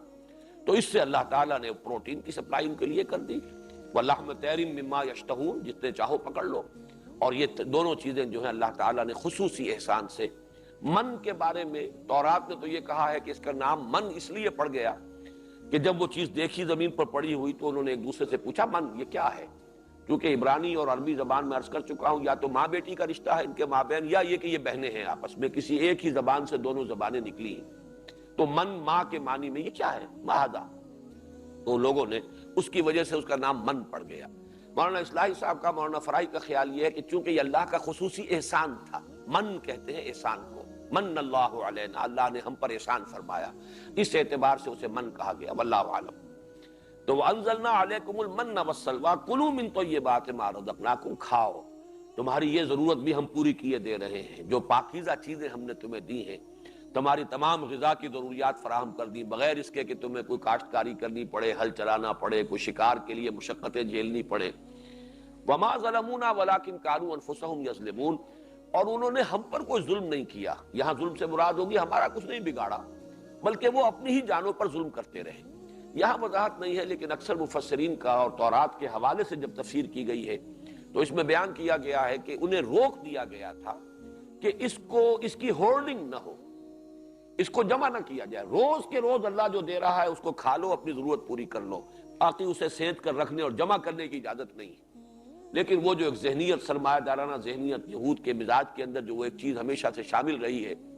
چوری چھپے اس کو جمع کرنے کی انہوں نے کوشش کی، اور اس سے پھر یہ کہ اللہ تعالیٰ کی طرف سے کوئی اظہار ناراضگی ہوا، اس کی طرف اشارہ کیا جا رہا ہے. وَمَا ظَلَمُونَا، ہمارا کچھ نہیں بگاڑا انہوں نے، وَلَٰكِن كَانُوا أَنفُسَهُمْ يَظْلِمُونَ، بلکہ وہ اپنی ہی جانوں پر ظلم کرتے رہے. وَإِذْ قُلْنَا ادْخُلُوا هَٰذِهِ الْقَرْيَةَ فَكُلُوا مِنْهَا حَيْثُ شِئْتُمْ رَغَدًا وَادْخُلُوا الْبَابَ سُجَّدًا وَقُولُوا حِطَّةٌ نَغْفِرْ لَكُمْ خَطَايَاكُمْ وَسَنَزِيدُ الْمُحْسِنِينَ فَبَدَّلَ الَّذِينَ ظَلَمُوا قَوْلًا غَيْرَ الَّذِي قِيلَ لَهُمْ فَأَنزَلْنَا عَلَى الَّذِينَ ظَلَمُوا رِجْزًا مِّنَ السَّمَاءِ بِمَا كَانُوا يَفْسُقُونَ.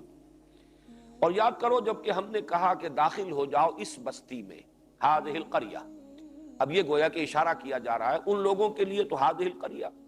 یہ بالکل اسی طرح کی بات ہے وَلَا تَقْرَبُوا هَٰذِهِ الشَّجَرَةَ. گویا کہ اشارہ کر کے ایک وہ جنت کا ایک درخت معین کر دیا گیا تھا، اسی طرح ان کے لیے وہ شہر معین ہے.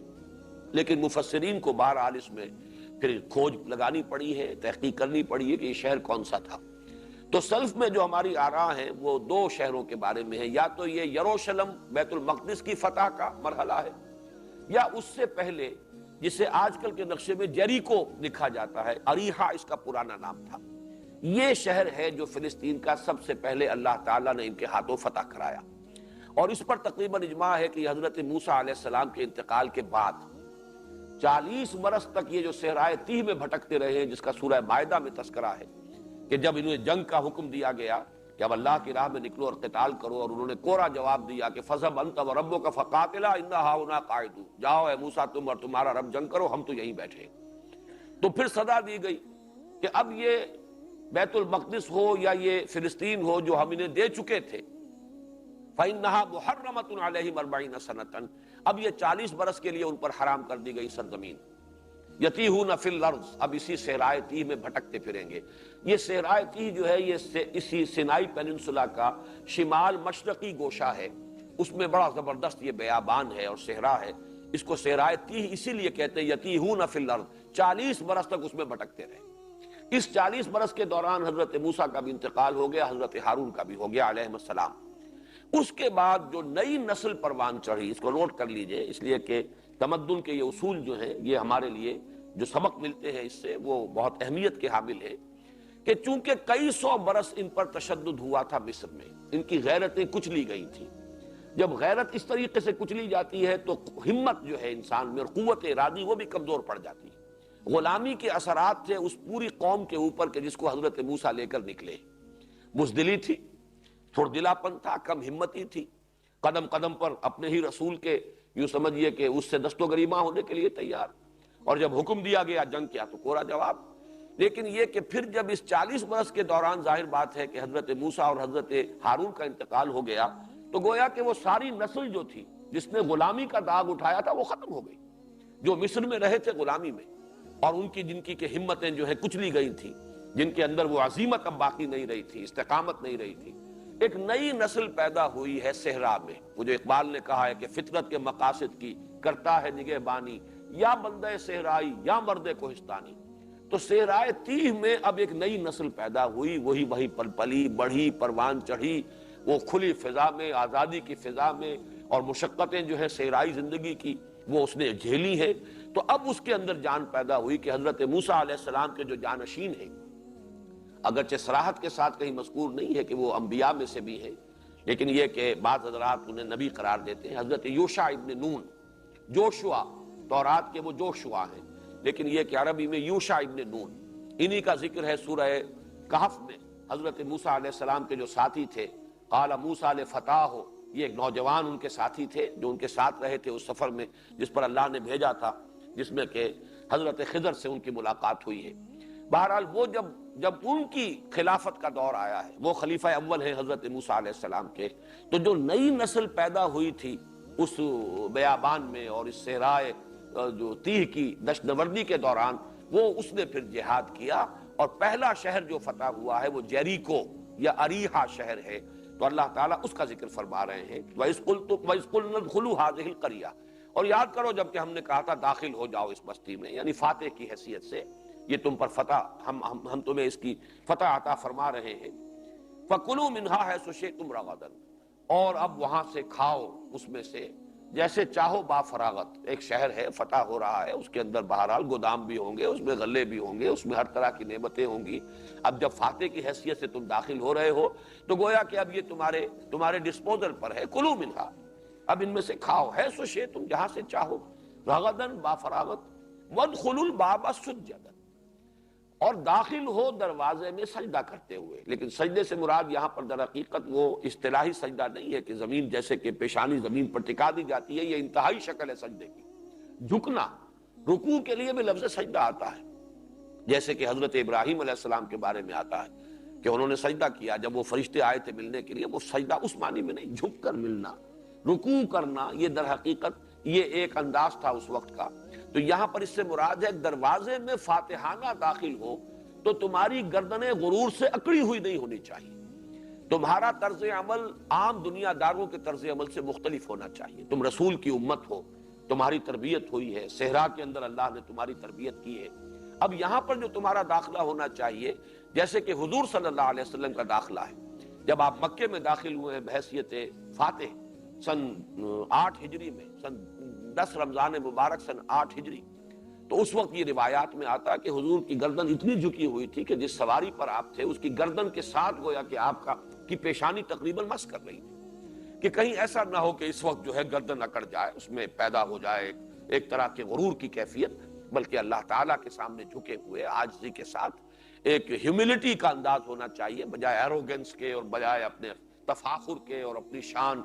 اور جیسے کہ آج کل تو دنیا میں ہوتا ہے، بڑے جشن مناتے ہوئے اور روب ڈالتے ہوئے اور بینڈ باجوں کے ساتھ جو ہے پوری طرح داخل ہوتے ہیں، ڈھول ڈھمکے کے ساتھ، بجائے اس کے تم داخل ہو وہاں پر جھک کر، اپنے سروں کو جھکائے ہوئے، اللہ تعالیٰ کی عظمت کا اعتراف کرتے ہوئے۔ وادخلوا الباب سجدا وقولوا حطۃ، اور زبان پر تمہارے استغفار ہونا چاہیے۔ لفظ حطہ، حطہ یا حطو کہتے ہیں کسی چیز کو جھاڑ دینا، تو انسان کے گناہوں کو جھاڑ دینے والی چیز، انسان سے اس کے اثرات جو ہیں گناہ کے زائل کر دینے والی چیز ہے مغفرت۔ قولوا حطۃ، اللہ سے استغفار کرتے رہو، پروردگار ہماری خطاؤں سے درگزر فرما، ہماری کوتاہیاں معاف فرما دے، ہم سے اگر کوئی اسراف ہوا ہے، وہ اگر کوئی زیادتی ہو گئی ہے، اللہ تو بخش دے، تو نے ہم پر کرم فرمایا ہے۔ تو یہ عاجزی کا اور تذلل کا تمہارے انداز سے جو ہے اظہار ہونا چاہیے، اور دوسرے یہ کہ تمہاری زبانوں پر استغفار ہونا چاہیے۔ قولوا حطۃ نغفر لکم خطایاکم، ہم بخش دیں گے تمہارے لیے تمہاری جو بھی خطائیں ہوئی ہیں، ان کے جو بھی اللہ تعالیٰ کی طرف سے جو بھی احکام آئے ان میں کوئی کمی بیشی ہوتی رہی ہے تمہاری جانب سے تو ہم معاف فرما دیں گے۔ وسنزید المحسنین، اور جو تم میں سے ہیں محسنین، محسن کا لفظ جو ہے عربی زبان میں کسی اور سینس میں آتا ہے، اردو میں کسی اور سینس میں۔ عربی زبان میں اگر اس کے بعد الہ کا لفظ آئے گا، احسن الہ، کسی پر احسان کرنا، تو احسن الہ ہوگا، الہ، اس نے اس پر احسان فرمایا۔ محض احسان کا لفظ آئے گا تو کسی بھی کام کو خوبصورتی سے کرنا، عمدگی سے کرنا، بڑی توجہ کے ساتھ کرنا۔ جیسے کہ آیا ہے کہ جب تم جانور کو ذبح کرو فاحسنوا الذبح، احسن القتل، قتل کر رہے تو وہ بھی عمدگی کے ساتھ کرو، یعنی یہ کہ چھری تیز ہونی چاہیے، جانور کو تکلیف نہ پہنچاؤ کہ اس کے اوپر چلا رہے ہو چھریاں، بلکہ یہ کہ ایک ہر کام کو جس کو کرو عمدگی کے ساتھ، خوبصورتی کے ساتھ، اہتمام کے ساتھ۔ تو جو بھی تم میں سے، اب یہ احسان کا درجہ سب سے بلند ہے، اسلام، ایمان، احسان، تو یہ وہ مقام ہے جو سنزید المحسنین، جن سے خطائیں ہوئی ہیں ان کی خطاؤں سے درگزر فرمائیں گے۔ جو محسنین ہیں، جو اپنے اس مقام بلند پر فائز ہیں، نیکی میں اور اپنے زہد میں، تقوی میں، عبادت گزاری میں، تو ان کو ہم اور بڑھائیں گے، ان کے اندر اضافہ کریں گے، ان کی ترقی درجات کا معاملہ ہوگا۔ تو نغفر لکم خطایاکم وسنزید المحسنین فبدل الذین ظلموا قولا غیر الذی قیل لهم، تو بدل دیا ان میں سے ظالموں نے، کچھ ان میں سے ایسے بھی نکلے سرکش۔ اس سے معلوم ہوا کہ وہ سب کے سب نہیں، منہم، من تبعیضیہ ہے، ان میں جو ظالم تھے، جو سرکش تھے، انہوں نے اس کا استہزاء کیا، اس کا مذاق اڑایا، انہوں نے وہ لفظ بھی بدل دیا۔ مختلف روایات آئی ہیں، حتہ کی بجائے حنطہ، ہمیں تو گیہوں چاہیے، گیہوں کی طرف میں ہم داخل ہو رہے ہیں. یا حبہ، حبہ، حبہ بھی یہ کہ جو اناج ہے، اس لیے کہ ترس گئے تھے، صحرا میں یہی چیز نہیں مل رہی تھی. من و سلوا ہے، اللہ نے عطا فرمایا ہے، لیکن یہ کہ یہ چیزیں جن کے کہ انہیں جن کی لذتوں کے وہ عادی تھے، بہت عرصے سے ان چیزوں سے وہ محروم تھے، تو اس طریقے سے انہوں نے اس لفظ کو بدلا. فبدل الذین ظلموا قولا غیر الذی قیل لهم، غیر اس کا جو ان سے کہا گیا تھا، بجائے حتہ کر. یہ جو جیسے کہ آپ کو معلوم ہے آگے چل کر آئے گا، لفظوں کو بدل کر معنی بدلنا یہ ان کی ایک خاص عادت تھی. جیسے کہ راعنا کو راعینا کہہ کے مفہوم بدل دیتے تھے. راعنا ان کا ایک مجلسی لفظ تھا کہ ذرا ہمارا لحاظ کیجئے، ایکسکیوز می یا پارڈن می. کہیں آپ کوئی بات کر رہے کسی سے اور آپ نے اس کی بات نہیں سنی، پارڈن می. تو وہ یہ در حقیقت اس قسم کا لفظ ان کے ہاں مجلسی تھا، راعنا. لیکن یہ جب حضور کی محفل میں آتے تو راعینا، اے ہمارے چرواہے. لیکن جب ان سے گرفت کی جاتی تھی کہ یہ کیا کہہ رہے ہو، حضور کی شان میں گستاخی کر رہے ہو. منافقین کا یہ طرز عمل تھا جو یہود کے زیر اثر، انہی کے تربیت دادا لوگ تھے، اور وہ اس قسم کی حرکتیں کرتے تھے راعینا، راعینا کی بجائے. تو آگے چل کر آئے گا کہ اللہ تعالیٰ نے مسلمانوں کو حکم دیا تم اس لفظ ہی کو ترک کر دو، تم انظرنا کہا کرو کہ حضور ذرا ہماری طرف توجہ فرمائیے، ہم بات سمجھ نہیں سکے، ذرا دوبارہ فرما دیجئے. یہ راعینا کا لفظ ہی چھوڑ دو جس کو کہ ذریعہ بنا لیا ان یہودیوں نے، اور ان کے جو گماشتے ہیں منافق تمہاری صفوں کے اندر، انہوں نے اس لفظ کو بگاڑ کر اور نبی کی توہین کا ذریعہ بنا لیا، اس لفظ کو چھوڑ دو. تو جس طرح راعینا سے راعینا بنایا ہے، اسی طریقے سے حتہ کا انہوں نے حبہ یا حنطہ کر کے اپنے اس لفظ کو بدلا ہے. دل ہی دل میں خوش ہو رہے ہیں کہ یہ ہم سے کیا کہا جا رہا ہے، ہم اس کا مذاق اڑا رہے ہیں. لیکن یہ کہ یہ سب کا معاملہ نہیں، نوٹ کر لیجئے. فَبَدَّلَ الَّذِينَ ظَلَمُوا مِنْهُمْ قَوْلًا غَيْرَ الَّذِي قِيلَ لَهُمْ. تو ان میں سے جو ظالم تھے، جو سرکش تھے، جو فاسق و فاجر تھے، انہوں نے اس لفظ کو چھوڑ کر کے جس کا انہیں حکم دیا گیا تھا، اس کو ایک اور لفظ سے بدل دیا. فَأَنزَلْنَا عَلَى الَّذِينَ ظَلَمُوا رِجْزًا مِنَ السَّمَاءِ بِمَا كَانُوا يَفْسُقُونَ. تو ہم نے پھر نازل فرمایا ان ظالموں پر، فاسقوں پر، ان سرکشوں پر آسمان سے ایک عذاب، ان کے فسق کی وجہ سے، ان کی سرکشی کی وجہ سے، ان کی ناہنجاری کے باعث ہم نے ان کے اوپر عذاب نازل فرمایا. یہ من السماء سے لازماً مراد یہ نہیں ہے کہ آسمان ہی سے کوئی براہ راست شے نازل ہوئی ہو. اللہ تعالیٰ کے حکم سے جو شے بھی نازل ہوتی ہے اس کے لیے استعارے کے طور پر آسمان سے نازل ہوئی. تورات سے جو معلوم ہوتا ہے وہ یہ ہے کہ ایک وبا ان میں پھوٹ پڑی. اس شہر میں داخل ہونے کے بعد یہ جو سرکش قسم کے لوگ تھے، انہوں نے زنا کاریاں بھی کی وہاں پر. ظاہر بات ہے فاتح کی حیثیت سے داخل ہوئے تھے، انہوں نے وہاں پر بدکاریاں کی، جس کے نتیجے میں طاعون کی ایک بیماری ان میں پھیلی ہے، اور 30,000 افراد ان کے جو ہے مر گئے ہیں اس طاعون کی وبا میں. تو غالباً اس کی طرف اشارہ ہے کہ اللہ تعالیٰ نے پھر ان کے اوپر یہ اپنا عذاب جو ہے وہ نازل فرمایا. اب اس کے بعد وہ واقعہ آ رہا ہے وَإِذِ اسْتَسْقَىٰ مُوسَىٰ لِقَوْمِهِ فَقُلْ نَضْرِب بِعَصَاكَ الْحَجَرَ. یہ جو بھی محققین ہیں تورات کے اور بائبل کے، ان کا کہنا یہ رفیدیم ایک مقام ہے. یہ کوہ طور سے اور جہاں سے کراس کیا تھا حضرت موسیٰ علیہ السلام اور ان کی قوم نے مصر سے سینائی پیننسولا میں آنے کے لیے، اس کے تقریباً درمیان میں ایک مقام ہے. اور یہ ایک ایسی جگہ ہے کہ جہاں پانی بالکل نایاب ہے، قطعاً نایاب. وہاں جو ہے ان پر پیاس کی شدت جو ہے شدید ہوئی ہے، اور جیسے کہ میں تفصیل بیان کر چکا ہوں، پوری کی پوری قوم جو ہے حضرت موسیٰ علیہ السلام کے خلاف اٹھ کھڑی ہوئی، شکایت کا اور شکوے کا ایک انداز لے کر. یہاں تک کہ، اور یہ ویسے بات سمجھ میں بھی آتی ہے کہ جب پیاس جان پر بن جائے کسی کے، تو واقعہ یہ ہے کہ حواس کا قائم رکھنا کوئی آسان کام نہیں ہے. اور یہ تو قوم بھی ہے جو بنیادی طور پر سرکش قوم، تو اس نے پھر جو روش اختیار کی، تو الفاظ یہ آئے ہیں تورات میں کہ موسیٰ اور ہارون دونوں جا کر اوندھے منہ گر گئے. وہ جو ان کا عبادت گاہ کا خیمہ تھا اس کے دروازے پر انہوں نے گڑ گڑا کر دعائیں کی. اور یہ چیز بھی سمجھ میں آتی ہے جیسے حضور صلی اللہ علیہ وسلم نے جو غزوہ بدر سے قبل کی رات ہے اس میں جس طریقے سے گڑ گڑا کر دعائیں کی ہیں اللہ سے، اور طویل سجدہ کیا ہے کہ پروردگار میری 15 برس کی کمائی جو ہے، 15 برس کی محنت کا حاصل ہے جو میدان میں میں نے لا کر ڈال دیا ہے. اے اللہ اگر تو نے ہمیں فتح نہ دی اور اگر مدد نہ فرمائی تو پھر قیامت تک تیرا نام لینے والا کوئی نہیں ہوگا. یہ الفاظ بھی آپ کی زبان مبارک سے نکلے ہیں، اس لیے کہ آخری نبی میں ہوں، آخری رسول میں ہوں، اور میری 15 برس کی کمائی ہے. تو اسی طرح کی دعا جو ہے حضرت موسیٰ علیہ السلام نے حضرت ہارون دونوں نے کی ہے. تو اللہ نے حکم دیا کہ اپنا عصا لے کر چلو اور قوم کے بڑے سرداروں کو بھی ساتھ لو، اور فلاں چٹان جو معین ہے اس پر جا کر ضرب لگاؤ. 2 مرتبہ حضرت موسیٰ علیہ السلام نے ضرب لگائی اور اس میں سے 12 چشمے پھوٹ گئے. اس میں مولانا مودودی نے بھی بہت یعنی اختصار سے حوالہ دیا ہے کہ بہت سے جو سیاح ہیں جنہوں نے تحقیق کی ہے، خاص طور پر یہ تورات میں جن واقعات کا تذکرہ ہے ان کی، تو اس کا حوالہ بڑا اختصار سے دیا ہے، لیکن مولانا عبد الماجد دریابادی نے بڑے تفصیل سے کئی سیاحوں کی جو ہے وہ کوٹیشنز دی ہیں اپنی تفسیر میں کہ وہ چٹان اب بھی موجود ہے اور اس کے اندر وہ سوراخ ہیں۔ اگرچہ ایک زمانے تک تورات کے لوگ، عیسائی لوگ، یہودی لوگ مذاق اڑاتے رہے قرآن کا کہ یہ 12 کا عدد کہاں سے لے آیا قرآن، 12 چشمے کہاں سے، اس لیے کہ تورات میں کہیں 12 چشموں کا تذکرہ نہیں ہے۔ یہ ضرور ہے کہ چشمے پھوٹ بہے، لیکن 12 کا عدد نہیں ہے، یہ محمد نے کہاں سے بیان کر دیا۔ لیکن یہ کہ ثابت کیا ہے کہ پھر بعد میں جو سیاح گئے ہیں تو وہاں پر وہ سوراخ جو ہیں ان کی تعداد اتنی ہی بنتی ہے،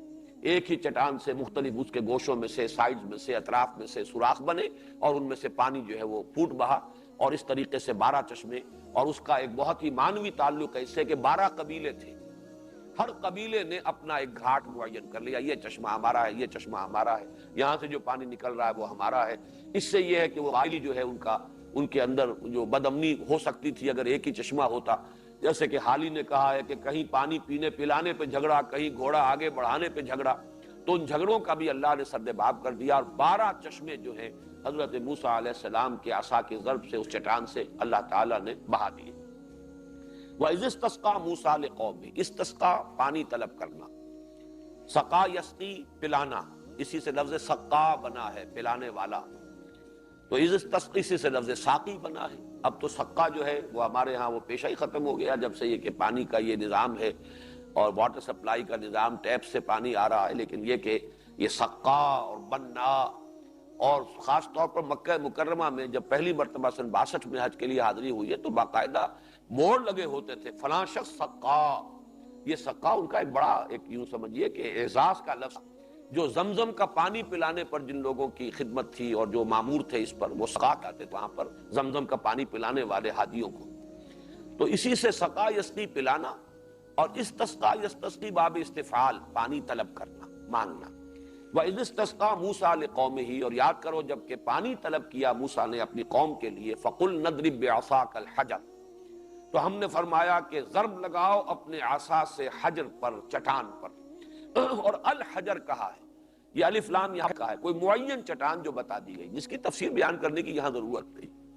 ہمارے ہاں بعض لوگوں نے جو ہے اس کی بھی تعویلیں کرنے کی کوشش کی ہے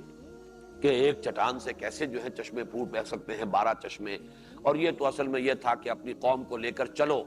عصا جو ہے وہ قوم کے معنی میں آیا ہے، اور یہ ساری جو ہے منکرین حدیث نے یہ تعویلیں کی ہیں، لیکن واقعہ یہ ہے کہ ان کی یہ تعویلیں جو ہیں خود ان کے منہ پر آ رہی ہیں، جبکہ ان کی تحقیقات جو ہیں، دشمنوں کی تحقیقات قرآن مجید کے بیان کی جو توثیق کر رہی ہیں، لیکن ہمارے ہاں کے بے یقین لوگ جن کو کہ ان چیزوں پر اعتماد نہیں ہے، وہ خام خواہ کی دور ازکار تعویلات کا سہارا لے رہے ہیں۔ تو وَإِذِ اسْتَسْقَىٰ مُوسَىٰ لِقَوْمِهِ فَقُلْ نَضْرِبْ بِعَصَاكَ الْحَجَرَ، اور جب کہ پانی طلب کیا موسیٰ نے اپنی قوم کے لیے تو ہم نے فرمایا کہ لگاؤ ضرب اپنے اس عصا سے اس چٹان پر۔ میں اس کا اضافہ اس لیے کر رہا ہوں کہ الف لام یہاں پر عہد کا ہے، اس معین چٹان پر جو اللہ نے بتا دی۔ فَانْفَجَرَتْ مِنْهُ اثْنَتَا عَشْرَةَ عَيْنًا، فجر کہتے ہیں اس پھٹنے کو،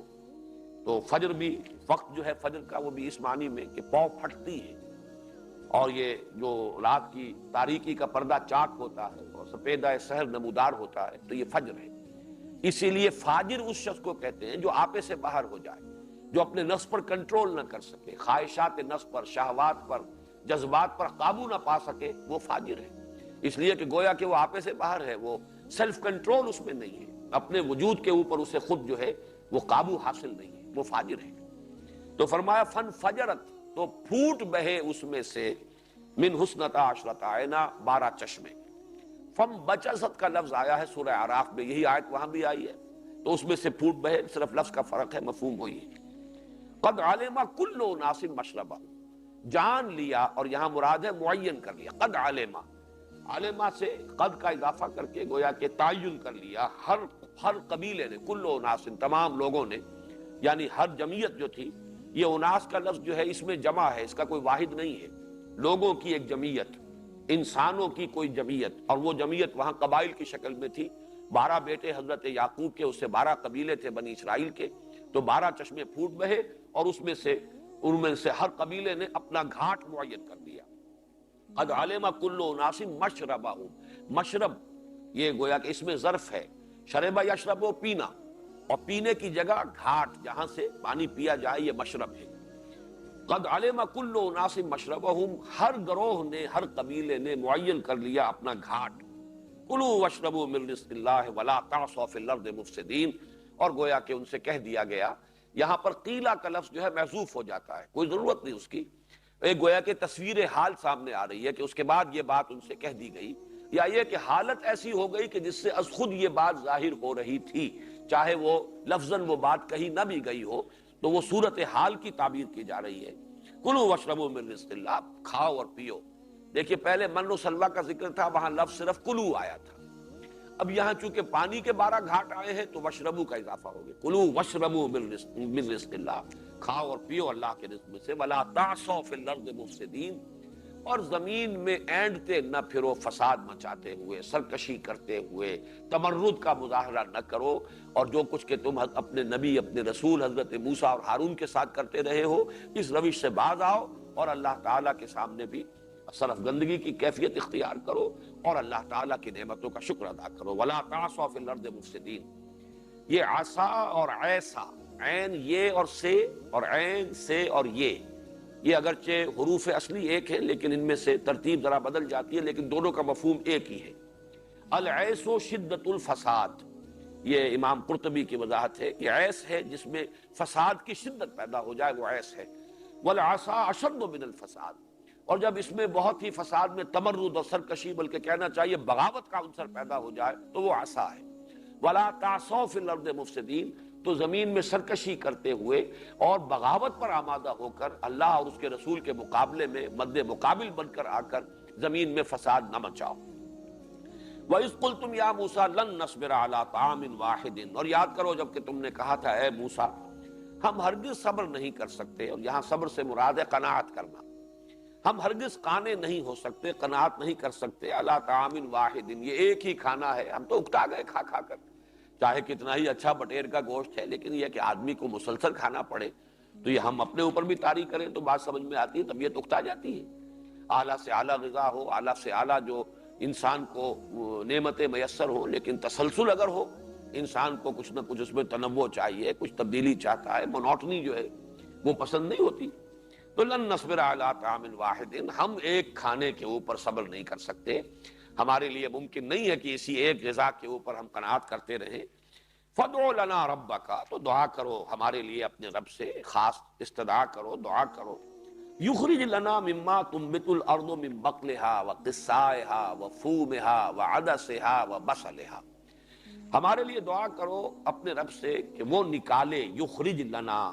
ہمارے لیے نکالے، مما تنبت الارض، وہ چیزیں جو اگاتی ہے زمین، زمین سے جو مختلف چیزیں پیدا ہوتی ہیں، یہ تو آسمان ہی سے، فضا ہی سے یہ من گر گیا، اور فضا ہی سے یہ سلوا جو ہے، یہ بٹیر جو ہے اس کے جھنڈ آ گئے،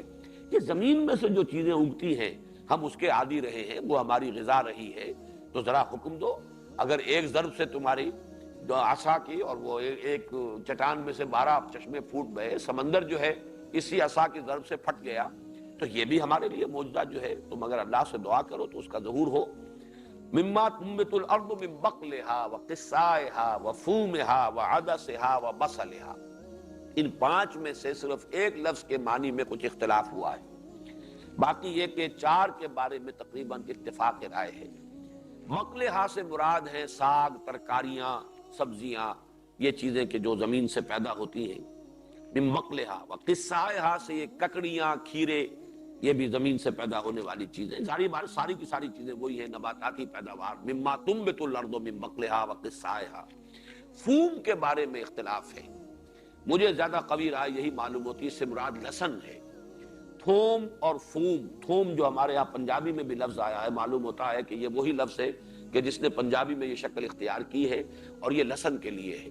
اور بہت سے ہمارے مفسرین کی رائے بھی ہے، لیکن بعض حضرات نے یہ گیہوں اور اناج کے معنی میں اس کو لیا ہے۔ بہرحال میں اس میں کوئی نہیں کر سکتا کہ اس کی دلیل کیا ہے، یہ لغت کی وہ باریکیاں ہیں کہ جس کی تحقیق کا موقع نہیں ہے۔ فومہا وعدسہا وبصلہا، عدس کہتے ہیں مسور کی دال، اور بصلہا پیاز۔ اب یہ وہ چیزیں ہیں کہ جن سے تنوع پیدا ہوتا ہے غذا میں، اور اس کے اندر لذت پیدا ہوتی ہے، لہسن ہے اور پیاز ہے، اس سے وہ مسالے بنتے ہیں، سالن بنتے ہیں، گریوی بنتی ہے۔ تو ان تمام چیزوں کے لیے انہوں نے خاص طور پر جو ہے ان لذتوں کے، ان چٹخاروں کو یاد کر کے جو مصر میں جس کے عادی تھے دعا کی، استدعا کی۔ قال تستبدلون الذی هو ادنی بالذی هو خیر، حضرت موسیٰ نے فرمایا کیا تم بدل لینا چاہتے ہو اس چیز کو کہ جو ادنا ہے اس کے عوض کے جو بہتر ہے؟ اللہ نے تمہیں جو غذا دی ہے وہ کہیں بہتر ہے، بہت اعلیٰ ہے، ارفع ہے، یہ چیزیں ادنا ہیں، کمتر ہیں، گھٹیا ہیں، تو کیا تم یہ چاہتے ہو کہ اعلیٰ کو دے کر اور گھٹیا جو ہے اس شے کو قبول کر لو؟ اہبطوا مصرا، اگر ایسا ہے ہی تو جاؤ کہیں سیٹل ڈاؤن، کسی شہر میں، بڑے شہر میں جا کے آباد ہو جاؤ۔ یہ مصر سے مراد ملک کے مصر نہیں ہے، بلکہ مصر کا لفظ آتا ہے کسی بھی بڑے شہر اور بڑی بستی کے لیے۔ چنانچہ ہماری فقہ کی کتابوں میں مصر جامع اس کو کہا جاتا ہے کہ وہ شہر جس میں کہ جمعے کی نماز ہو سکے۔ یہ فقہ کا مسئلہ ہے کہ گاؤں میں، دیہات میں یہ جمعے کی نماز نہیں ہوا کرتی تھی، بلکہ جمعے کی نماز مصر جامع، ایسا شہر کہ جس میں کافی جمعیت آباد ہو، جس میں کہ حکومت کا بھی کوئی نہ کوئی کارندہ جو ہے وہ موجود ہو، کم سے کم یہ کہ آج کل جو ہماری اصطلاحات ہیں وہ گرداور قانون گو کا کوئی حلقہ ہو، اس کی کوئی حیثیت ہوتی ہے اس علاقے میں، اس لیے کہ جمعے کا نظام جو ہے اسلام میں وہ در حقیقت حکومت کے نظام کے ساتھ انٹیگریٹڈ ہے۔ یہ علیحدہ سے اپنے طور پر جمعے جو ہے انفرادی طور پر جس نے چاہا جمعے کی نماز جو ہے وہ شروع کر دی، اس کا اسلامی ریاست میں کوئی امکان نہیں۔ تو فقہ میں بحثیں یہی ہوتی ہیں، مصر جامع۔ اور یہی بات مجھے معلوم ہوئی جب میں مصر گیا تھا کچھ دنوں کے لیے، تو وہاں لفظ مصر کا اطلاق وہ جو مصری لوگ ہیں وہ قاہرہ پر کرتے ہیں۔ مثلا یہ کہ پورٹ سعید جب میں گیا یا اسی طریقے سے دوسرے شہروں میں جانا ہوا، کسی پوچھا کہاں جا، مصر جا رہا ہوں، اور میں حیران ہوتا تھا مصر جا رہے ہیں، مصر میں تو ہو تم، یہ پورا ملک جو ہے اس کا نام مصر ہے، لیکن وہ مصر قاہرہ کو کہتے ہیں، مصر، بلکہ وہ مصر نہیں کہتے، مصر کہتے ہیں۔ تو مصر میں جا رہا ہوں میں، یعنی یہ کہ وہ قاہرہ کا سفر کر رہا ہوں۔ تو مراد یہ ہے کہ اگر تمہیں یہی چیزیں چاہیے تو اب تمہیں کہیں سیٹل ہونا پڑے گا، تاکہ کاشت کرو، اگاؤ اب زمین سے۔ اہبطوا مصرا، اور یہاں وہ لفظ آ گیا جس کے بارے میں نے وہ چوتھے رکوع میں جب لفظ آیا تھا حضرت آدم علیہ السلام سے جب کہا گیا اہبطوا منہا، تو اس کا یقیناً یہ مطلب بھی ہو سکتا ہے کہ کہیں کسی جگہ آسمانوں میں کہیں وہ جنت تھی آزمائشی جہاں حضرت آدم اور حضرت حوا کو رکھا گیا اور پھر وہاں سے اترنے کا حکم دیا گیا۔ لیکن یہ اہبطوا کا لفظ جو ہے وہ اس کے حوالے سے اگر پڑھا جائے القرآن یفسر بعضہ بعضا، تو یہاں ظاہر بات ہے یہ اہبطوا جو ہے کہیں آسمان سے زمین پر اترنے کے لیے نہیں ہے، بلکہ صحرا نوردی کی اس زندگی کو چھوڑ کر سیٹل ڈاؤن سم ویئر، کہیں جا کر آباد ہو جاؤ۔ اس لیے کہ صحرا نوردی میں تو قافلے ہیں، آج یہاں کل وہاں، آج یہاں پڑھاؤ کل وہاں پڑھاؤ، لیکن اگر تمہیں واقعتاً انہی چیزوں کی طلب ہے اور اتنی شدید طلب ہے تو پھر سیٹل ڈاؤن سم ویئر، کسی شہر کے اندر کسی بستی میں آباد ہو جاؤ۔ فَإِنَّ لَكُمْ مَا سَأَلْتُمْ، تو تمہیں مل جائے گا جو کچھ کہ تم نے مانگا، جو تم چاہتے ہو پھر تمہیں اسی طریقے سے ملے گا۔ یہ موجزانہ طور پر یہ چیزیں تمہیں عطا نہیں کی جائیں گی۔ موجزانہ طور پر وہ چیزیں دی گئیں جو بالکل ناگزیر تھی، جہاں کھانے کے لیے کچھ نہیں تھا تمہارے لیے من و سلوہ کر دیا گیا، اب وہ ضرورت پوری ہو گئی ہے۔ اب اگر اس پر تم صبر نہیں کر رہے ہو تو پھر اس کے لیے جو بھی تمہارے طریقے ہیں، دنیا کے جو عام مادی ذرائع ہیں اس کے مطابق کاشتکاری کرو اور حاصل کرو۔ تمہارے لیے پانی بہرحال ایک ضرورت تھی اور کوئی اور ذریعہ نہیں تھا، اللہ تعالیٰ نے معجزے کے ذریعے سے 12 چشمے تمہیں عطا کر دیے، لیکن یہ ہے کہ اب اگر تم اس پر ان کی ناقدری کرتے ہو تو پھر جو ہے، جو دنیا کا معمول ہے، جو اس کے قواعد ہیں، جو طبی قواعد ہیں، ان کے تحت کوشش کرو۔ اس کے بعد اب وہ آیت کے الفاظ آ گئے ہیں جس کے بارے میں نے کل عرض کیا تھا کہ ان دو رکوعوں میں نہ صرف یہ کہ اللہ تعالیٰ نے وہ فرد جرم جو ہے ان واقعات کے حوالے سے عائد کی ہے بنی اسرائیل پر، بلکہ فیصلہ بھی سنا دیا ہے۔ یہ ان منیچر گویا کہ ان دو رکوعوں میں وہ پوری فرد جو ہے، فرد جرم مکمل ہو جاتی ہے۔ 9.25 رکوعوں میں پھر ابھی ان کی تفاصیل بھی آئیں گی، کچھ اور اضافی واقعات بھی آئیں گے، اور ایک اور فرق بھی ہے کہ ان دو رکوعوں میں زیادہ تر واقعات کا بیان ہے۔ اعتقادی گمراہیاں، ان کے فکر و نظر میں جو کجی پیدا ہوئی وہ آگے چلے گی بات، اور وہ 8ویں رکوع سے اس کا سلسلہ شروع ہوگا۔ اگرچہ کچھ واقعات بھی آئیں گے لیکن زیادہ اب آئیں گے اعتقادی، جو ان کے اندر جو گمراہیاں پیدا ہوئیں، انہوں نے فکری اور نظری طور پر جو ٹھوکریں کھائی ہیں، ان کا ذکر آگے آئے گا زیادہ۔ اس اعتبار سے وہ ہمارے لیے زیادہ اہم حصہ ہوگا، اس لیے کہ وہی چیزیں جو ہمارے ہاں بھی پیدا ہوئی ہیں۔ باقی تاریخی اعتبار سے اس طرح کے معجزات سے ہماری تاریخ جو ہے وہ تقریباً خالی ہے۔ حضور صلی اللہ علیہ وسلم نے جو کچھ کیا ہے، 23 برس میں جو بھی محنت کر کے آپ نے انقلاب برپا کیا، وہ جد و جہد سے، عمل سے، انسانی ہیومن ایفرٹ، ہیومن سٹرگل، اس کے اندر ان معجزات کا دخل تقریباً نہ ہونے کے برابر ہے۔ کوئی من و سلوہ نازل نہیں ہوا، حالانکہ 3 برس تک حضور صلی اللہ علیہ وسلم اور بنو ہاشم جو ہیں وہ محصور رہے ہیں اس شیب بنی ہاشم کے اندر، اور فاقوں کی انتہائی شدت جو ہے وہ بھی آئی ہے، من و سلوہ نازل نہیں ہوا۔ اس لیے کہ حضور صلی اللہ علیہ وسلم پر جو تکمیل ہوئی ہے نبوت و رسالت کی، اس کا ایک مظہر یہ بھی ہے کہ انسانیت کا مقام جو ظاہر ہوا ہے وہ حضور صلی اللہ علیہ وسلم کی سیرت مطہرہ کے ذریعے، کہ انسان میں اللہ نے کیا کچھ رکھا ہوا ہے، انسانی جد و جہد، ہیومن سٹرگل سے کیا کچھ اچیو کیا جا سکتا ہے۔ وہ جو اقبال نے کہا ہے کہ فکر انسان پر تیری ہستی سے یہ روشن ہوا ہے، پرے مرغ تخیل کی رسائی تاک ہو جا، تو واقعہ یہ ہے کہ حضور صلی اللہ علیہ وسلم پر اس شعر کا انطباق ہوگا اس اعتبار سے کہ حضور کی 23 سالہ جو جد و جہد ہے اس کے ذریعے یہ ثابت ہوا ہے کہ ہیومن ایفرٹ، ہیومن سٹرگل، انسانی جد و جہد سے کیا کچھ اچیو کیا جا سکتا ہے، اس میں معجزات کا دخل نہ ہونے کے برابر۔ معجزات طلب کیے گئے اور کورا کورا جواب دیا گیا، قرآن مجید میں ایسے معجزے نہیں دکھائے جائیں گے، بس یہ معجزہ قرآن ہے، جس کو ماننا ہو اس کے ذریعے سے مانے، جو نہیں ماننا چاہتا ہے وہ دفع ہو۔ اللہ تعالیٰ کو کسی کی احتیاج نہیں ہے، اللہ تعالیٰ نے حق کو واضح کیا بیان کر دیا اس قرآن کے اندر۔ بہرحال وہ آیت جو ہے آ رہی ہے، آیت کا وہ ٹکڑا بلکہ پوری آیت نہیں، وَضُرِبَتْ عَلَيْهِمُ الذِّلَّةُ وَالْمَسْكَنَةُ وَبَاءُوا بِغَضَبٍ مِّنَ اللَّهِ۔ ضُرِبَتْ عَلَيْهِمْ، ان پر دے ماری گئی۔ یہ دے مارا جانا جو ہے، ضربہ علی، کسی شے کا کسی پر تھوپ دیا جانا۔ جیسے کبھی بچپن میں ہم نے تو دیکھا تھا، عورتیں جب اپلے بناتی تھی تو اپلوں کو تھوپتی تھی، وہ زور سے مارنا دیوار پر تاکہ وہ چمٹ جائیں اس کے ساتھ۔ اسی طریقے سے گیلی مٹی ہے، اس کو بھی اگر لیپنے پوتنے کے لیے استعمال کرنا ہے تو پہلے اس کو زور کے ساتھ دیوار پر مارا جاتا ہے تاکہ وہ اس کے ساتھ اس کی ایک جو ہے اس کا تعلق قائم ہو جائے، پھر جو ہے اس کو پھیلایا جاتا ہے۔ تو اسی اعتبار سے لفظ آیا گیا ضربت علیہم الذلہ، ان پر ذلت مسلط کر دی گئی، دے ماری گئی ان پر ذلت۔ والمسکنہ، اور مسکنت، مسکنت کا لفظ جو ہے وہ آتا ہے کم ہمتی کے لیے۔ مسکین کہتے ہیں اس شخص کو، جیسے کہ آپ کہتے ہیں نیورستھینیا کا مریض ہے کوئی شخص، دیکھنے میں بڑا ہٹا کٹا ہے، جوان ہے، لہیم شہیم ہے، لیکن اعصابی کمزوری ہے کہ جنبش نہیں کر پا رہا، ہمت نہیں ہے، حرکت نہیں کر سکتا، اعصابی کمزوری۔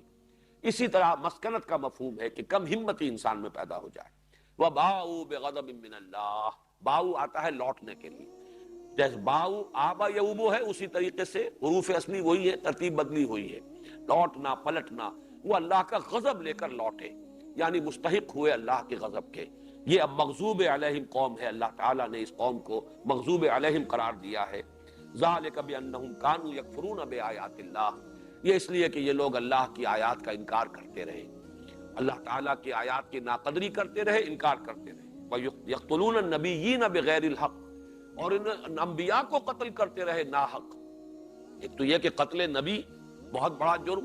پھر یہ کہ اس کے لیے جو ان کے مقدمات جس طور سے انہوں نے قائم کیے، اس میں جو بھی یعنی ایک کامن سینس کے جو تقاضے ہیں وہ بھی پورے نہیں کیے، بلکہ گویا کہ بڑی دھاندلی کے ساتھ انہوں نے نبیوں کو قتل کیا ہے، جن میں سے خود تورات میں حضرت یسعیاہ نبی، حضرت یرمیاہ نبی، حضرت زکریا نبی اور حضرت یحییٰ، ان کے قتل کا ذکر موجود ہے۔ قرآن مجید میں صرف حضرت یحییٰ کا ذکر موجود ہے کہ انہیں قتل کیا گیا۔ حضرت عیسیٰ علیہ السلام کو، چونکہ وہ رسول تھے، یہ سارے نبی ہیں،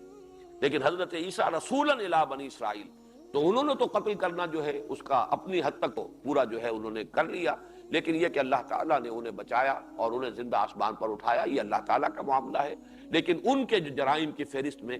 گویا کہ یہ قتل انبیاء میں پھر سب سے اونچا جو اور سب سے گھناؤنا معاملہ آئے گا وہ حضرت یحییٰ اور حضرت عیسیٰ کا علیہ السلام۔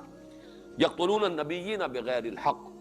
چنانچہ یہ بھی مولانا عبد الماجد دریابادی کی تفسیر میں دیکھ رہا تھا کہ کچھ محققین، 2 وکلاء، ایک پیرس کے اور ایک کوئی لندن کے، ایک انگریز اور ایک فرانسیسی، انہوں نے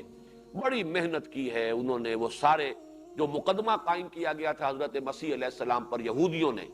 اور رومنز کی وہ عدالت تھی، اس لیے کہ رومی تھے اصل میں حکمران وہاں، یہودیوں کو اس وقت جو ہے وہ ایک اٹانومی حاصل تھی، لیکن یہ کہ اصل حکومت جو ہے وہ رومیوں کی تھی۔ پائلاٹس پونٹس جو ہے وہ گورنر تھا اس وقت، جس کے ذریعے سے پھر انہوں نے حضرت عیسیٰ علیہ السلام کے لیے سولی پر چڑھائے جانے کی سزا جو ہے حاصل کی ہے۔ اس پورے مقدمے کا ریکارڈ اور اس کی تفاصیل انہوں نے بحث کر کے اور پھر یہ ثابت کیا ہے کہ کس قدر دھاندلی کے ساتھ، کس قدر جھوٹ انہوں نے بولے، اور کس طریقے سے کہ قانون کے اور کامن سینس کے اور فیئر ڈیلنگ کے تمام تقاضوں کو رونتے ہوئے انہوں نے تلے ہوئے تھے کہ ہر صورت میں مسیح کو تو سولی پر چڑھوانا ہی ہے،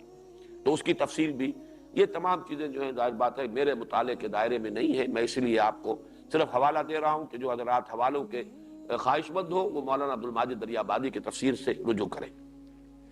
ذالک بما عصوا وکانوا یعتدون، یہ اس لیے ہوا کہ انہوں نے نافرمانی کی روش اختیار کی اور وہ حد سے بڑھتے رہے۔ اعتداء کہتے ہیں وہ بھی حد سے بڑھ جانا، تعدی کرنا، اعتداء باب افتعال ہے، اور عصیان معصیت نافرمانی۔ اب میں ایک بات جو عرض کرنا چاہتا ہوں، وقت بہت تھوڑا سا ہے، وہ دوسری آیت بھی لگا دو جو سورہ آل عمران کی ہے۔ سورہ بقرہ اور سورہ آل عمران کے بارے میں یہ بات میں شروع میں عرض کر چکا ہوں کہ یہ آپس میں بہنیں ہیں، جوڑے کی حیثیت رکھتی ہیں، اور یہ جو مضمون ہے جو یہاں اس آخری جو ٹکڑا ہے، اس آج کے ہمارے درس کی آخری آیت کا ایک ٹکڑا ہے، یہ پوری آیت نہیں ہے۔ یہ مضمون زیادہ شرح و بسط کے ساتھ نکھر کر اور مزید تفصیل کے ساتھ آیا ہے سورہ آل عمران میں۔ یہ آیت نمبر 112 ہے سورہ آل عمران کی۔ فرمایا ضربت علیہم الذلۃ،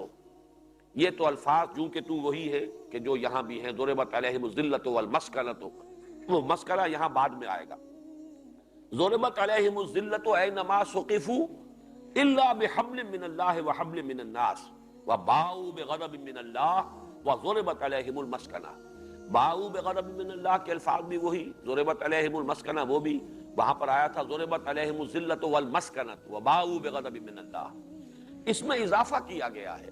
آخر میں پھر وہی ہے، ذالک بانہم کانوا یکفرون بآیات اللہ ویقتلون الانبیاء، یہاں تھا یقتلون النبیین بغیر الحق، یہاں آیا ہے یقتلون الانبیاء بغیر حق،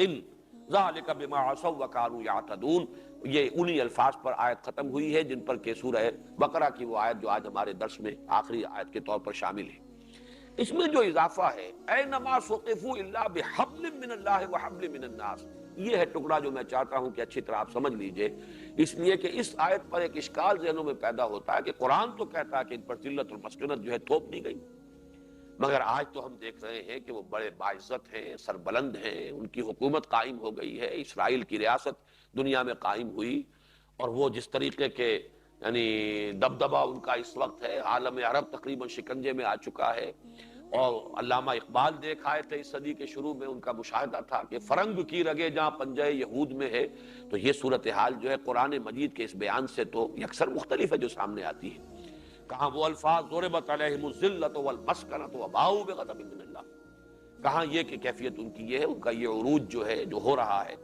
تو یہاں نوٹ کر لیجئے کہ قرآن مجید میں سورہ آل عمران میں اضافہ کر دیا گیا، جہاں کہیں بھی ہوں گے ان پر ذلت اور مسکنت مسلط رہے گی، الا بحبل من اللہ وحبل من الناس۔ دو استثناء ہیں، یا اللہ تعالیٰ کے سہارے یا لوگوں کے سہارے، اور اللہ تعالیٰ کے سہارے سے مراد کیا ہے؟ سورہ بنی اسرائیل کے پہلے رکوع میں جو بیان کیا گیا، ان کے 4 ادوار جو تاریخ کے مکمل ہو چکے تھے نزول قرآن کے وقت، بعثت محمدی صلی اللہ علیہ وسلم کے وقت، ان کو بیان کر کے فرمایا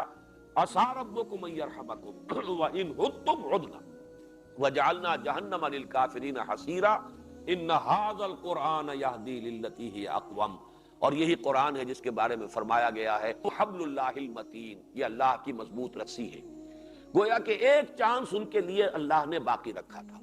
جب وہ حبل اللہ المتین نازل ہوگی، اگر اس کی تصدیق کریں گے، اسے مانیں گے، اس کے زیر سایہ آئیں گے، عسیٰ ربکم ان یرحمکم، کہ اللہ تعالیٰ ایک موقع تمہیں دے گا کہ اگر تم چاہو محمد صلی اللہ علیہ وسلم کے دامن رحمت میں آ جاؤ، اگر تم اس کی ہمت کر سکو، قرآن کو مانو، قرآن پر ایمان لاؤ، تو یہ حبل من اللہ، یہ حبل اللہ ہے، اللہ کی مضبوط رسی۔ القرآن حبل اللہ الممدود من السماء الی الارض، یہ اللہ کی رسی ہے جو تنی ہوئی ہے آسمان سے زمین تک، جس کا ایک سرا ہمارے ہاتھ میں ہے، ایک سرا اللہ کے ہاتھ میں ہے۔ یہ مختلف احادیث میں نے متعدد مواقع پر بیان کی ہیں، اور غالباً تعارف قرآن کے ضمن میں بھی یہ مضمون بیان ہوا تھا۔ تو یہاں نوٹ کر لیجئے کہ 2 امکانات ان کے لیے باقی رکھے گئے، الا بحبل من اللہ، اللہ تعالیٰ کے کسی سہارے کی بنیاد پر، وہ موقع انہوں نے کھو دیا۔ اب جو کچھ ہو رہا ہے وہ حبل من الناس ہے، دوسروں کے سہارے، اس لیے کہ اب ان کا یہ بات بالکل ہر شخص جانتا ہے، جس سے کہ کوئی شخص بھی انکار نہیں کر سکتا، اپنے بلبوتے پر وہ نہیں کھڑے ہیں، بلکہ در حقیقت پورے عیسائی دنیا پر، اور عیسائی دنیا کا بھی خاص طور پر ایک حصہ، جس کے لیے ایک جدید اصطلاح ہے ویسپ، وائٹ اینگلو سیکسن پروٹیسٹنٹس، یہ جو پروٹیسٹنٹزم پیدا ہوا ہے یورپ میں، اس میں محسوس ہوتا ہے کہ در حقیقت یہودی اثرات، ایک تو اسلام کے اثرات پہنچے اسپین کے ذریعے سے، اور ایک خاص رخ جو دیا ہے اس کو، لوتھر کی اس تحریک کو، وہ یہودیوں نے دیا ہے، اور اسی کے ذریعے سے اس نے اپنے لیے سود جائز قرار دلوایا ہے یورپ کے اندر، اور وہاں سے ان کے ہتھ کنڈے شروع ہوئے ہیں، اور سودی کا اپنے کاروبار کا اور قرضوں کا جال پھیلا کر انہوں نے یورپ میں خاص طور پر وائٹ اینگلو سیکسن پروٹیسٹنٹس کے اوپر تسلط حاصل کیا۔ جرمنی میں اب بھی ان کے خلاف نفرت موجود ہے، ایسٹرن یورپ کے ممالک میں ان کے خلاف شدید نفرت موجود ہے، لیکن یہ ویسٹ جس کو کہا گیا اس زمانے میں جبکہ یہ خلیج کی جنگ چل رہی تھی تو ویسٹ کا لفظ بار بار آیا، white Anglo Saxon Protestant, Bush بھی انہی میں سے ہے، اور یہ جو بھی